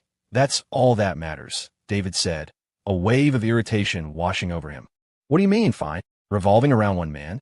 Is that what you call fine? You're a man. Is this what you want to?" "You." Helen's voice grew louder, but before she could finish, David's phone rang sharply. He glanced at the caller ID. It was his assistant. He answered immediately. "Yes, Commissioner Shun. The Linden Creek Town Hall just reported an issue." "What is it?" "The deputy councilman in Linden Creek, Lou, has been found to be protecting a relative's illegal gravel dredging operation. It's causing environmental damage and endangering swimmers and fishermen. He's also been profiting handsomely while evading taxes. Furthermore, he's used organized thugs to threaten others, monopolize the market, and engage in strong-arm sales tactics. The town council says they've warned him to rectify the situation multiple times to no avail. After discussion, they've decided to shut down the gravel pit to create a better environment for economic development in Linden Creek. At the same time, the town's ethics committee is opening an investigation into Deputy Councilman Lou." "Understood. Just tell them I'm aware of it. Handle it as required, but make sure you have evidence and follow procedure." "Yes, sir." "Understood." David hung up and rubbed his temples. Linden Creek was moving on this with extreme urgency. They weren't even letting the upcoming New Year's holiday slow them down. Something special must have happened. To create a better environment for economic development, David immediately thought of Cole. Who else could it be? That kid was going to invest, wasn't he? Linden Creek had only ever produced one cold shun. But why go after a small gravel pit? What kind of grudge was this? An idea sparked in David's mind. Ignoring his wife, who was about to speak, he walked to his daughter's door and knocked again. "Serena, do you know about that gravel pit in Linden Creek?" "I do." Her voice came from inside. "It's owned by a classmate's family." "Why, Dad?" "Oh, well, it's about to be shut down." David instantly connected the dots. It was Cole. A feud between classmates? Or, Serena, is Cole planning to invest in Linden Creek? The next moment, the door swung open, revealing his daughter's puzzled face. "How did you know, Dad?" "Humph. So you're even keeping secrets from your old man now," David grumbled, a little stung. "It wasn't confirmed yet, so I couldn't say anything," Serena said, glancing at her mother sitting on the sofa. "I see," David said, a thoughtful look on his face. "See what? We received 2 anonymous letters a few days ago." "Anonymous letters? About what?" "About you and that kid, Cole. I was thinking the person who sent them must be in Linden Creek. I guess this solves the case." "What?" Serena's face clouded with anger. "Dad, don't listen to that nonsense. What a horrible person. Smart as she was, she immediately knew who it was. That psycho. What business was it of his? He was just asking for trouble. Dad, a gravel pit like that deserves to be shut down. They're destroying the riverbed, digging pits everywhere. You have to worry about falling into one, just going for a swim. Yes, it should be shut down," David said, a cold glint in his eye. "Meddling in other people's business, causing trouble everywhere, daring to stir up dissent in the commissioner's own family." Still, his daughter's fierce loyalty was a bit much. She didn't even swim. Why was she so concerned about people falling into pits? It left a sour taste in his mouth. That feeling of his prize cabbage being stolen by a pig resurfaced. Suppressing his feelings, he went to the kitchen and dialed his assistant's number. "Relay a message to the Linden Creek Town Council. A positive investment climate is crucial. They need to build an ironclad case and make an example of this. It must demonstrate Linden Creek's determination to pursue development." "Understood, sir." On the other side of the door, Serena had closed it again. She had seen her mother looking like she was about to pounce. That afternoon, in the private room of karaoke bar, Tyler Liu was drinking and singing with a few classmates and some friends he knew from around town. The air was thick with smoke, and the floor was littered with betel nut residue and cigarette butts. A dozen empty beer bottles sat on the table. Two guys were shaking dice, shouting at the top of their lungs. The loser was forced to take a gulp of beer from a tattooed young woman sitting nearby. Tyler leaned back, feeling like a king. Tyler, come on, toast to you. I'll down mine. You do as you please, a friend from elementary school said, raising a glass. Huh. All right, bottoms up. Tyler was ecstatic. Although he had drifted apart from some classmates, there were still those who treated him like the boss. He had just taken a sip when his phone rang. The cheesy love song ringtone sounded particularly frantic today. Annoyed, he picked it up. It was his mom. What is it? I'm busy. His mother's anxious shouting came through the phone. Busy with what? Your father's been arrested. Go to the town hall and find your great-uncle now. Arrested? What are you talking about? Are you trying to trick me into coming home again? Tyler didn't take it seriously. His mother had used that lie before. Just go. This is serious. The gravel pit's been shut down, his mother wailed through the phone. Tyler's smile froze on his face. This couldn't be real. Go now. Find your great-uncle. I'm going to find Councilman Lou, his mother screamed like a madwoman. Oh, okay. Tyler's face went pale, his heart pounding. He hung up, feeling completely lost. He'd never dealt with anything like this before. What should he do? Oh, right, the town hall. He scrambled to his feet. Hey, Tyler, where are you going? A few classmates asked in surprise. You guys carry on. I have to make a call. Tyler mumbled distractedly and hurried out. Half an hour later, he emerged from the town hall, looking utterly defeated. His great-uncle had been taken in for questioning by the ethics committee. How could this be happening? It was almost New Year's. A moment later, he saw his mother walking out, her chubby face ashen. She was muttering to herself, It's over. It's all over. What happened? Mom, it'll be okay. We didn't break any laws, Tyler said, clinging to a sliver of hope. You don't understand. The plump woman shook her head, not wanting to explain further. Her son wouldn't get it anyway. The gravel pit business could be a big deal or a small one. Small enough for people to turn a blind eye. Big enough to get you arrested immediately. She just never expected it to be so sudden.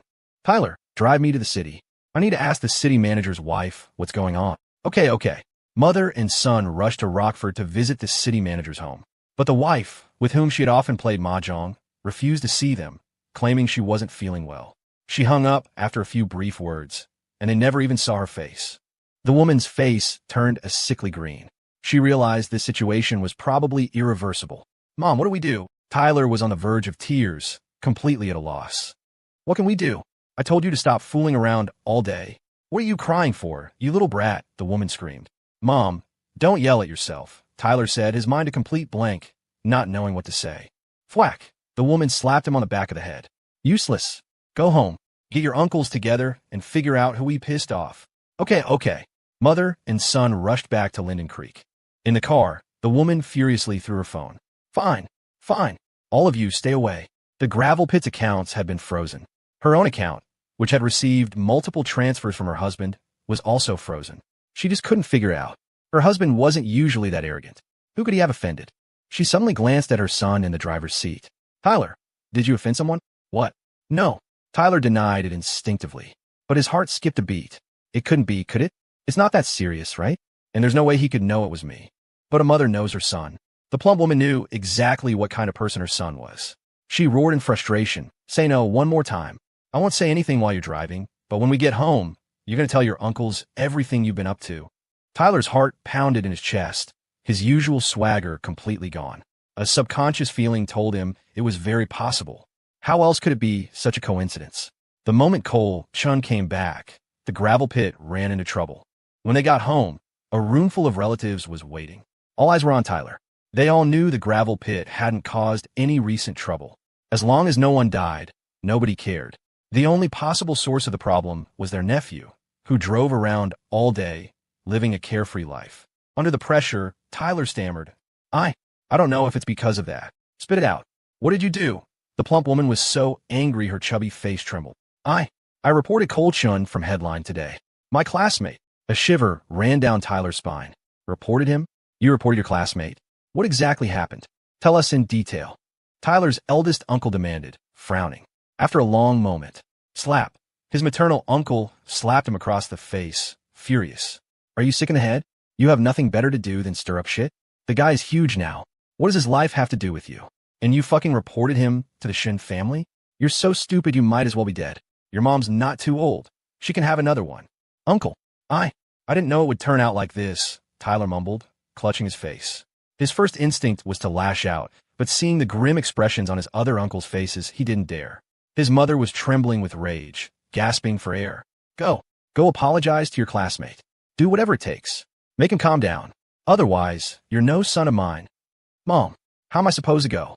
I never told anyone it was me. They have no proof. Am I supposed to just go and confess?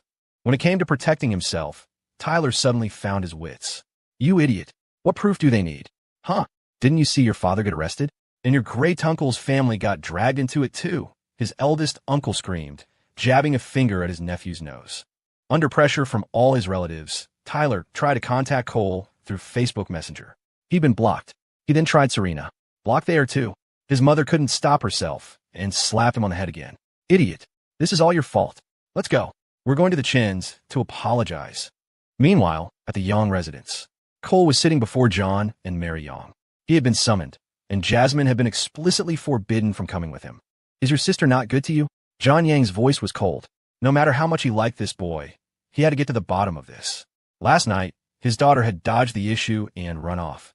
Regardless of the 3 points she had made, as parents, they had to take a stand. This kind of thing couldn't be tolerated. Otherwise, would there be a 6th, 7th, 8th, and 9th girl in the future? She's good to me, Cole said, his head hung low. Good? Is this how you treat her? Mary Young turned her face away, seething. Cole was at a loss for words. No matter how he spun it, he was in the wrong. There was nothing he could say. Cole, we trusted you so much. We believed you would take care of your sister, John Young sighed. But now, how can I be at ease? Cole, we don't care how much money you have. If we were after money, you two would never have grown up together, Mary Young said, glancing at him. Don't think that just because you're rich, you can do whatever you want. Do you have any idea what your behavior looks like? Cole kept his head down, taking the lecture obediently. He had to wait until John and Mary had said their piece. Only then would it be his turn to speak. The couple took turns, sternly scolding him. They reasoned with him, explaining the gravity of his mistake. When they seemed to have said enough, they exchanged a look. Mary Young spoke. Cole, I'm giving you a choice. Either you commit to your sister and live a proper life with her, or you two separate. It's better than your sister being neglected by you and living in misery. Cole's body tensed. Living without Jasmine was absolutely not an option. He looked up, his gaze calm but filled with respect. No, Uncle John, Aunt Mary, I can agree to anything else but not this. Absolutely not. Then treat your sister right and stay away from the others, John Young said firmly. Uncle John, Aunt Mary, at this point, some things can't be undone. Turning back would only hurt people. In the end, Jasmine and I would be left with emotional scars, and we wouldn't be happy either. So you have the heart to hurt your sister? Mary Young glared at him. Cole's tone was level, his expression utterly serious. I will never hurt her, but I have indeed wronged her, and for that, all I can say is that I will love her for the rest of my life. She's my life. No, she's more important than my life. Everything I do, everything I have is hers. She will always be the most important part of my life. And a part of the headline today, Empire. Uncle John, Aunt Mary, I'm sure you understand what I mean. In another year, 2 at most, I will turn headline today into a behemoth. Its assets will be 100 times what they are now. I need people I can trust to control key positions. I don't trust anyone else, but I can promise you, there won't be any others. Hearing this scoundrel's speech, John and Mary Young didn't know what to feel. On the one hand, they were angry, but Cole truly did seem to love their daughter. He let her hit him, curse him, and still followed her around like a puppy. On the other hand, he was a philanderer, but what truly silenced them was the last part of his speech. 100 times bigger? The thought was terrifying. The company was already frighteningly large. If it really grew 100-fold, he would indeed need fiercely loyal deputies. People like them couldn't help. They barely understood the internet. The couple fell silent.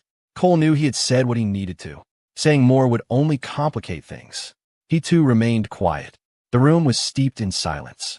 Cole, John Young finally spoke, his voice thick with emotion. He, a proud, strong man, was suddenly choked up. You've truly made it now. I have no right to criticize you on your achievements. I just want to ask one thing of you. His lips trembled, his face crumpled. Tears welled in his eyes as he spoke in fits and starts. You have to love your sister.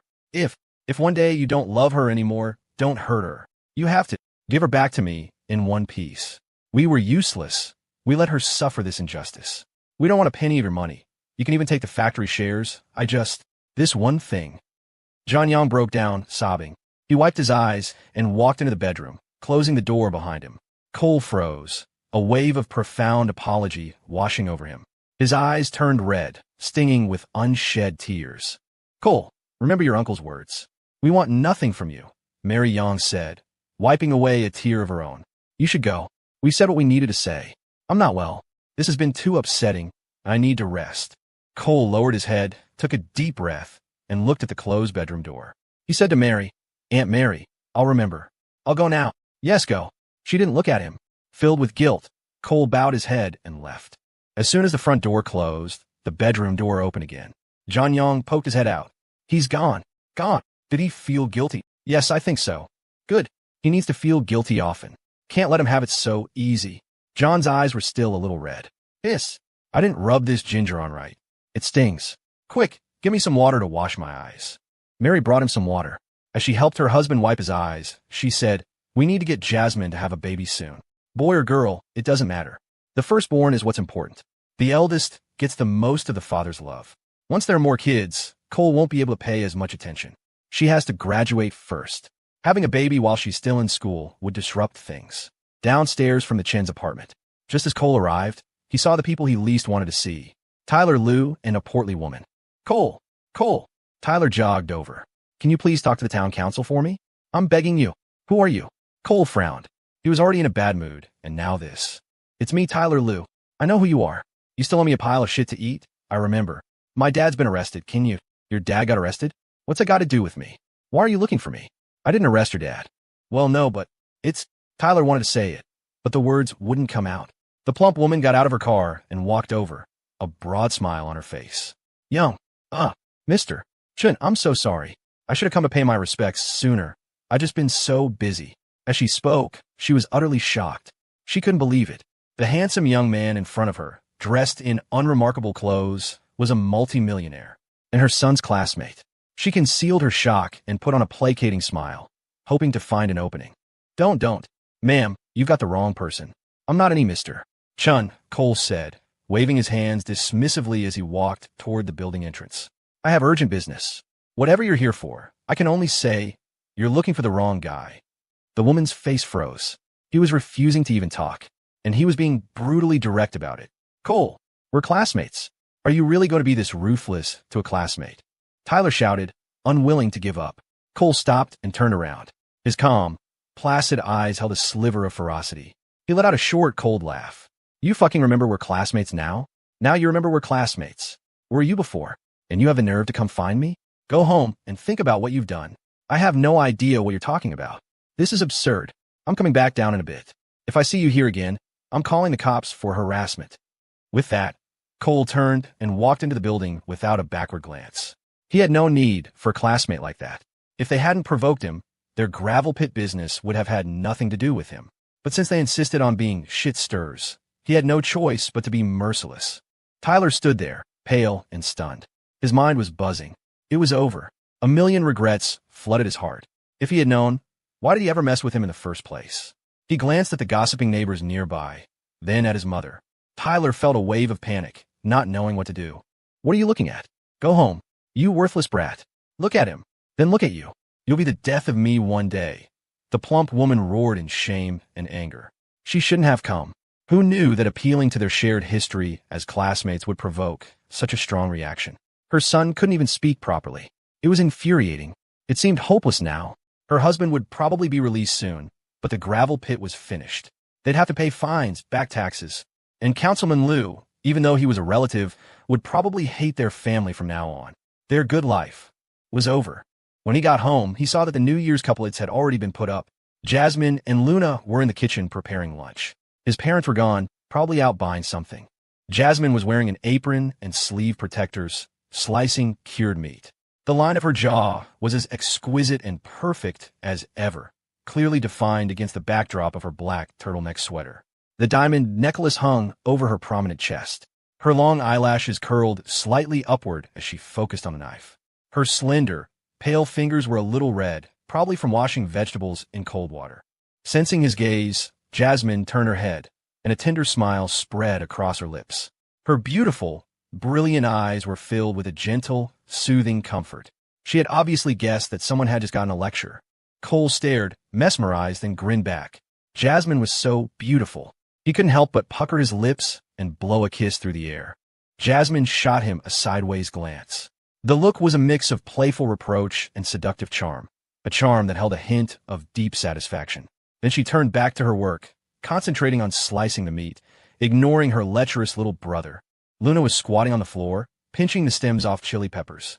Her black hair was tied up in a bun, revealing the diamond earrings on her white ears. A cream-colored turtleneck hugged her ample chest. Squeezed by her knees, the fabric bulged noticeably. She looked up and gave him a sweet smile. When she noticed where Cole's greedy gaze was fixed, she glanced down and blushed.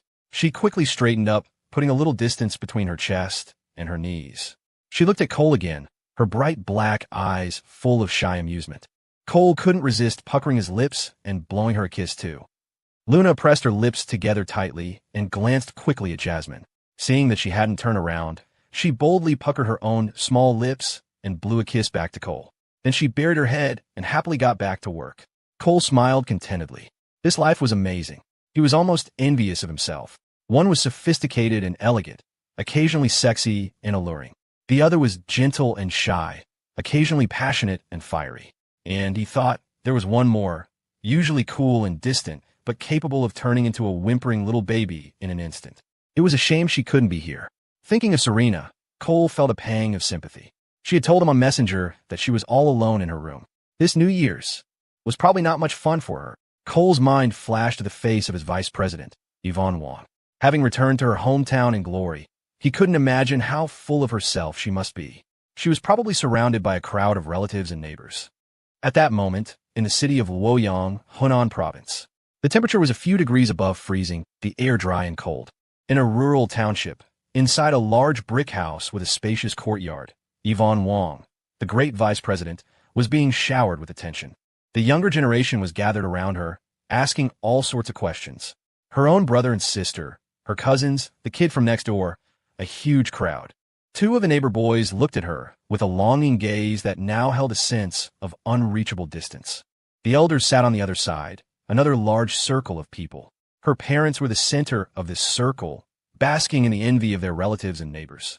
Yvonne's BMW 520Li was parked against the wall in the courtyard, a particularly conspicuous sight, casting a halo of prestige over the Wang family home. Previously, the Wang family's financial situation had been merely adequate. Her uncle, who was in business, had been better off. But now, Yvonne's family had surpassed them. The Wang family had produced a graduate from a top university who was now a senior executive at a major corporation. Her name was known for miles around. "Sis, how many people do you manage now?" her cousin, who had just returned, asked. "100 or so, I guess," Yvonne smiled. This question had been asked at least 5 times. The number of people one managed had become the standard for defining power, though, in reality, her authority far exceeded that number. "Wow, that many," her cousin exclaimed in awe, her curiosity piqued. "So, sis, are you liking the TV shows, drinking coffee in your office every day?" "Pretty much. I usually drink jasmine tea, though." Yvonne thought of the glass teapot she used for brewing her tea. She had wanted to bring it back with her. The jasmine tea was a high-quality blend that Jasmine had bought specifically for her. It was exceptionally fragrant. Thinking of the tea made her think of Jasmine. And thinking of Jasmine naturally led her to think of that cold-eyed man. Yvonne felt an inexplicable itch on her rear end. This New Year's was dragging on. She wondered if that man ever thought of her. Probably not. After all, the other 3 vice presidents were all with him. Returning home in glory was fun, but the novelty wore off in less than half a day. What was left was boredom. Being with her family was nice, of course, but goading a certain man into spanking her seemed far more enjoyable. Last night, she had dreamed of him again, and of that whip. Unfortunately, before he could even use it, her sister had pulled the covers off, and she had woken up cold. The sound of a car horn came from outside the courtyard. A Toyota pulled up to the gate. 3 young men got out, Yvonne's classmates from middle school. They had all started working. Yvonne quickly stood up to greet them. Seeing their old classmate, who used to have slightly bleached hair, now radiant and dressed in designer clothes, the 3 men were stunned. The suave demeanor they had practiced instantly crumbled. The witty remarks they had prepared were crushed under the weight of their own inadequacy. They had heard that the highly successful Yvonne Wang had returned home and decided to drop by. Maybe, just maybe, they'd hit it off. But now, the complexity of their feelings was known only to them. An old classmate was still an old classmate, but her gaze was different. The shyness she once had when receiving a note, the feisty way she'd thrown a crumpled paper ball back, it was all gone. All that remained was a calm composure beneath her warm greeting. It was as if a chasm had opened up between them. The three men feigned a casual air as they joined the circle of young people. Soon, the sound of a motorcycle horn echoed from outside. 4 more guys and 3 girls arrived. Unsurprisingly, the 4 guys went from swaggering to reserved in an instant, as if they had suddenly matured. The girls were a bit better, but their eyes couldn't hide their envy and a touch of insecurity. With more people, the living room became crowded. The young people decided to move to the spacious courtyard.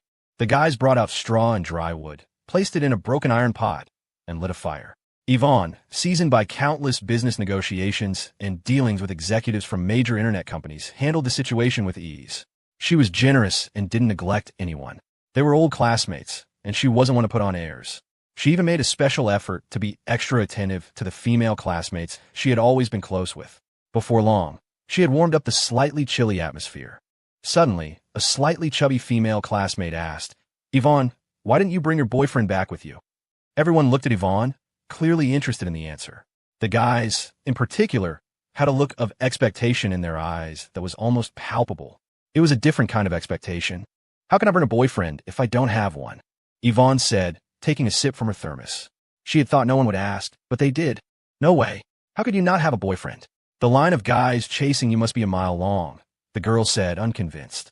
"I want one, but I don't have one," Yvonne said, gazing up at the sky, her thoughts drifting far away. "Is it because your standards are too high?" Another female classmate with short hair joked.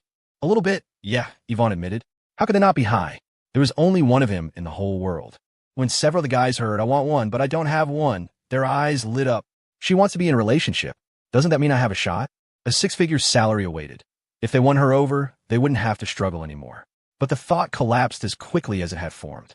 They lacked the confidence. "Yvonne, I saw that video at the internet cafe the other day. Was that you in it?" A male classmate with a center-part hairstyle asked. "The one from the annual meeting?" Yvonne looked at him. There were a lot of videos online. She wasn't sure which one he meant. "Yeah, the one where you were dancing at the annual meeting." The guy's eyes flickered, and he added, as if offering friendly advice, "You should probably dance less like that. It's a bit. You know what?" Yvonne smiled. "It's just, what's the word? Oh, too suggestive." Someone even shared it in our class group chat. Everyone was saying it was too suggestive. The guy seemed anxious to distance himself from the criticism, quickly adding, "You've been offline, so you probably didn't see it. I just wanted to let you know." "Oh, it's fine if they share it. The video was released for people to see," Yvonne replied calmly. Her nonchalant reaction caused several of the classmates to look at her strangely. "We're telling you the dance was suggestive, and you don't seem to feel anything?" When they had seen that video and confirmed that one of the dancers was Yvonne, more than half the guys in the class chat had felt a bitter mix of jealousy and frustration. The most beautiful girl in their class, getting patted on the butt by some guy, dancing so intimately with him. The feeling was like eating a raw bitter melon. "Yvonne, a few of them have nasty mouths. They said you." The chubby female classmate began, her eyes shifting, leaving the sentence unfinished. "Said I'm a sugar baby for some rich young master. His mistress?" Yvonne's lips curled into a slight smile. Several classmates exchanged glances. They weren't surprised by Yvonne's directness. That was just who she was. She'd even cursed people out in the street. Their silence was an admission. They heard Yvonne laugh dismissively. "I wish I could be a sugar baby, but he's not interested. Pisses me off." "Yvonne, are you being serious, or are you joking? I can't even tell anymore." A male classmate with a buzz cut had a look on his face like his entire worldview was collapsing. In his memory, Yvonne was indeed frank, but she was also proud. She had never spoken like this before. The others, including her relatives and neighbors, both men and women, all stared at Yvonne. They all thought they knew her to some extent, but this statement shocked them. Even her own brother and sister were stunned. I'm serious." Yvonne beamed. "You don't believe me? Don't talk nonsense," her older brother said, annoyed. "It won't sound good if people hear." "Yeah, sis, the old folks at both ends of the village could spread that rumor for 20 miles, her younger sister protested. "Cousin, you're doing well for yourself now. You can find anyone you want. Why would you need to settle like that?" her male cousin asked, confused. The eyes of the neighbors and classmates were all filled with bewilderment. Had Yvonne lost her mind? Or was she really climbing the ladder by latching onto that playboy? But she had just said she wanted to but couldn't. and there were 3 other beautiful girls in that dance. This only made them more confused. Yvonne scanned the crowd and laughed again. I'm not talking nonsense. It's true. As if afraid they wouldn't believe her, she raised her hand. I, Yvonne Wong, swear that if I can become his sugar baby, I'll treat you all to a 3-day feast. All the lamb noodle soup you can eat. Ha! The group of young people huddled around the fire stared, mouths agape. Holy shit, is this the same proud, head in the clouds, Yvonne we know?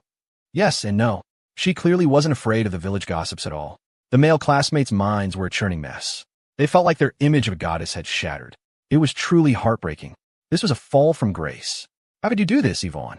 Accompanying the heartache was a deep-seated jealousy. If only I were that man. The chubby female classmate and another girl, however, felt a sliver of satisfaction.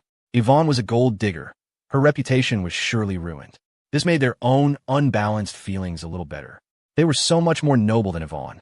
Paradoxically, they also felt a twinge of envy. If they could, they would love to have such an opportunity.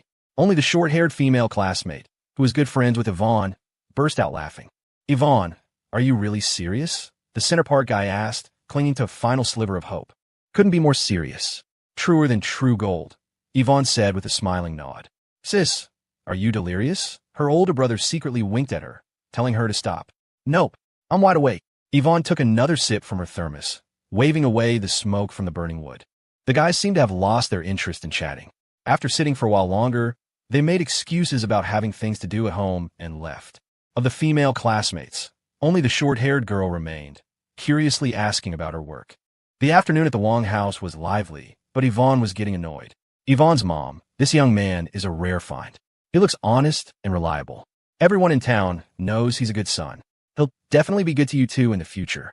He's even willing to marry into the family, an older woman said, holding Yvonne's mother's hand, a gold tooth glinting in her smile.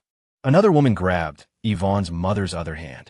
Yvonne's mom, don't listen to her. She's just trying to take advantage. My guy is different. He has a house in the city. No car for now, but that's not a problem, right? Yvonne has one. He's an only son, just 3 years older than Yvonne. Not bad looking. Several older women and aunts clung to Yvonne's mother, refusing to let go. She couldn't even pull her hands free. Then the woman holding her left hand added, Yvonne's mom, Yvonne isn't young anymore. If she stays single any longer, she'll be past her prime, childbearing years. This is a woman's most important duty. This is the perfect age. You could be holding a grandchild soon. This filial boy of mine is the most suitable for Yvonne. What are you talking about? Chunxing's wife? What past her prime? Did you grow your mouth on sideways? Yvonne's mom, don't listen to her. That gold tooth has blinded her. My guy is definitely a good catch. Just meet him once. Oh no, that won't do. My girl is a senior executive at a big company now, Yvonne's mother said with a look of disdain. Introductions were fine, but this was out of the question. Just then, Yvonne walked into the courtyard with a broom. She swept vigorously a few times, kicking up a cloud of dust. Then she leaned on the broom and said coldly, What are you doing? What are you all doing? Have you no shame? Annie Hua, what have I ever done to you? Do you have a grudge against me? Grandma Luo, you're an old woman. Can't you go mind your own business? Are you trying to force me to lose my temper? What kind of fantasy are you living in? Huh? You child, we're just trying to be helpful, Annie Hua grumbled, covering her mouth and nose as she backed away. That's right. We were talking to your mother. You have no respect, child. Several of the other women chimed in, disgruntled. Go, Yvonne said, her face a mask of impatience, words firing like a machine gun. She swung the broom, sweeping furiously, sending dust and small pebbles flying towards them. The word get out remained unspoken. They were all neighbors from the same village. She couldn't completely burn the bridge. This was how it was in the countryside. Matchmaking was a primary social activity. If a family had a daughter of marriageable age, several matchmakers would inevitably show up at their door, unless the girl never came back. Yvonne's parents didn't dare stop her, and could only try to smooth things over from the side. Yvonne, honey, calm down. We'll stop. Their daughter was no longer someone they could scold at will. She was the pillar of the family now. The futures of her older brother and younger sister depended on her. After shooing away the meddling women, Yvonne tossed the broom aside. She glared at her parents. This is the last time. If this happens again, I'm not coming back for New Year's. It won't. Honey, we promise, it won't happen again, her mother said, waving her hands, her expression an awkward mix of apology and appeasement. I told them not to come, But your mother couldn't bring herself to be rude. Her father coughed, slyly shifting the blame. Yvonne sighed in frustration. They were her parents. What could she say? See, I told you she'd be angry. Her younger sister snickered, a look of schadenfreude on her face. Her older brother clicked his tongue. I told you not to worry about it. As if she'll have trouble finding someone? She said she wants to marry a big boss. What? Honey, is what your brother said true? Her mother asked, her face a picture of surprise. But the surprise seemed complicated, a flicker of joy hidden in her eyes. A sugar baby. I said I want to be a sugar baby. Yvonne rolled her eyes to the heavens. Sugar baby? What does that mean? Her mother didn't understand at first. Sis means she wants to be a big boss's sugar baby. Her younger sister laughed. What? Don't talk nonsense. That sounds awful. You're making hundreds of thousands a year. Why would you need to be a sugar baby for some big boss? Her mother said, getting anxious. She's already told everyone. All her classmates heard her. Her younger sister cackled. Her father smacked the back of her head. You're a girl. Stop laughing like a duck. It's ugly. Can't you learn from your sister? I'm learning from her. The younger sister protested indignantly. Yvonne suddenly felt listless. She trudged back into the house, picked up her phone, and checked it. No new messages. No one was talking in the management group chat. She looked up and saw Big Yellow, the family dog, wander into the courtyard. She beckoned to him. Big Yellow, come here. Click, click. 2 quick photos. She posted them in the group chat. Check out my Big Yellow. Handsome, right? Handsome. Even VP Wong's dog is so majestic. Big Yellow, great name. There were many replies, and it managed to liven up the chat. But the one person she wanted to hear from was silent. Even the vice president of legal, Serena Shun, had replied. Not seeing what she wanted, Yvonne felt a wave of disappointment. Her mind was filled with him. That night, she couldn't fall asleep until very late. In a daze, she heard her sister complain, Sis, what are you doing? You're on your stomach like Big Yellow stretching. How can you sleep like that? You've kicked all the covers up. What? Yvonne woke with a start, immediately realizing her awkward position. She was mortified and also a little annoyed at being interrupted. She mumbled, Oh, I was dreaming I was looking for something. Under her sister's strange gaze, she lay down properly again. The dream she had just been having replayed in her mind. A tremor ran through her body. She opened her eyes, then closed them again. She turned on her side, bending one leg. She imagined that man was right there, on the other side of the bed. A long time later, she let out a soft sigh. A sense of relaxation washed over her as she drifted into a peaceful sleep. In Linden Creek, Cole's New Year's Eve was a happy one. He set off a ton of fireworks with his 2 little babies, attracting a crowd of neighborhood kids. Even the usually elegant Jasmine was laughing heartily. A smile never left Luna's face. Aside from feeling a little guilty when facing John and Mary Yong, everything was perfect. No, almost perfect. Serena wasn't there. He suspected she would have loved the fireworks the most. Cole looked up at the colorful explosions lighting up the night sky. He wondered if Serena could see them. At the district apartments, Serena was leaning against her bedroom window, gazing up at the sky over the millworks, at the brilliant flowers of light blooming in the darkness. It had to be Cole setting them off, she thought.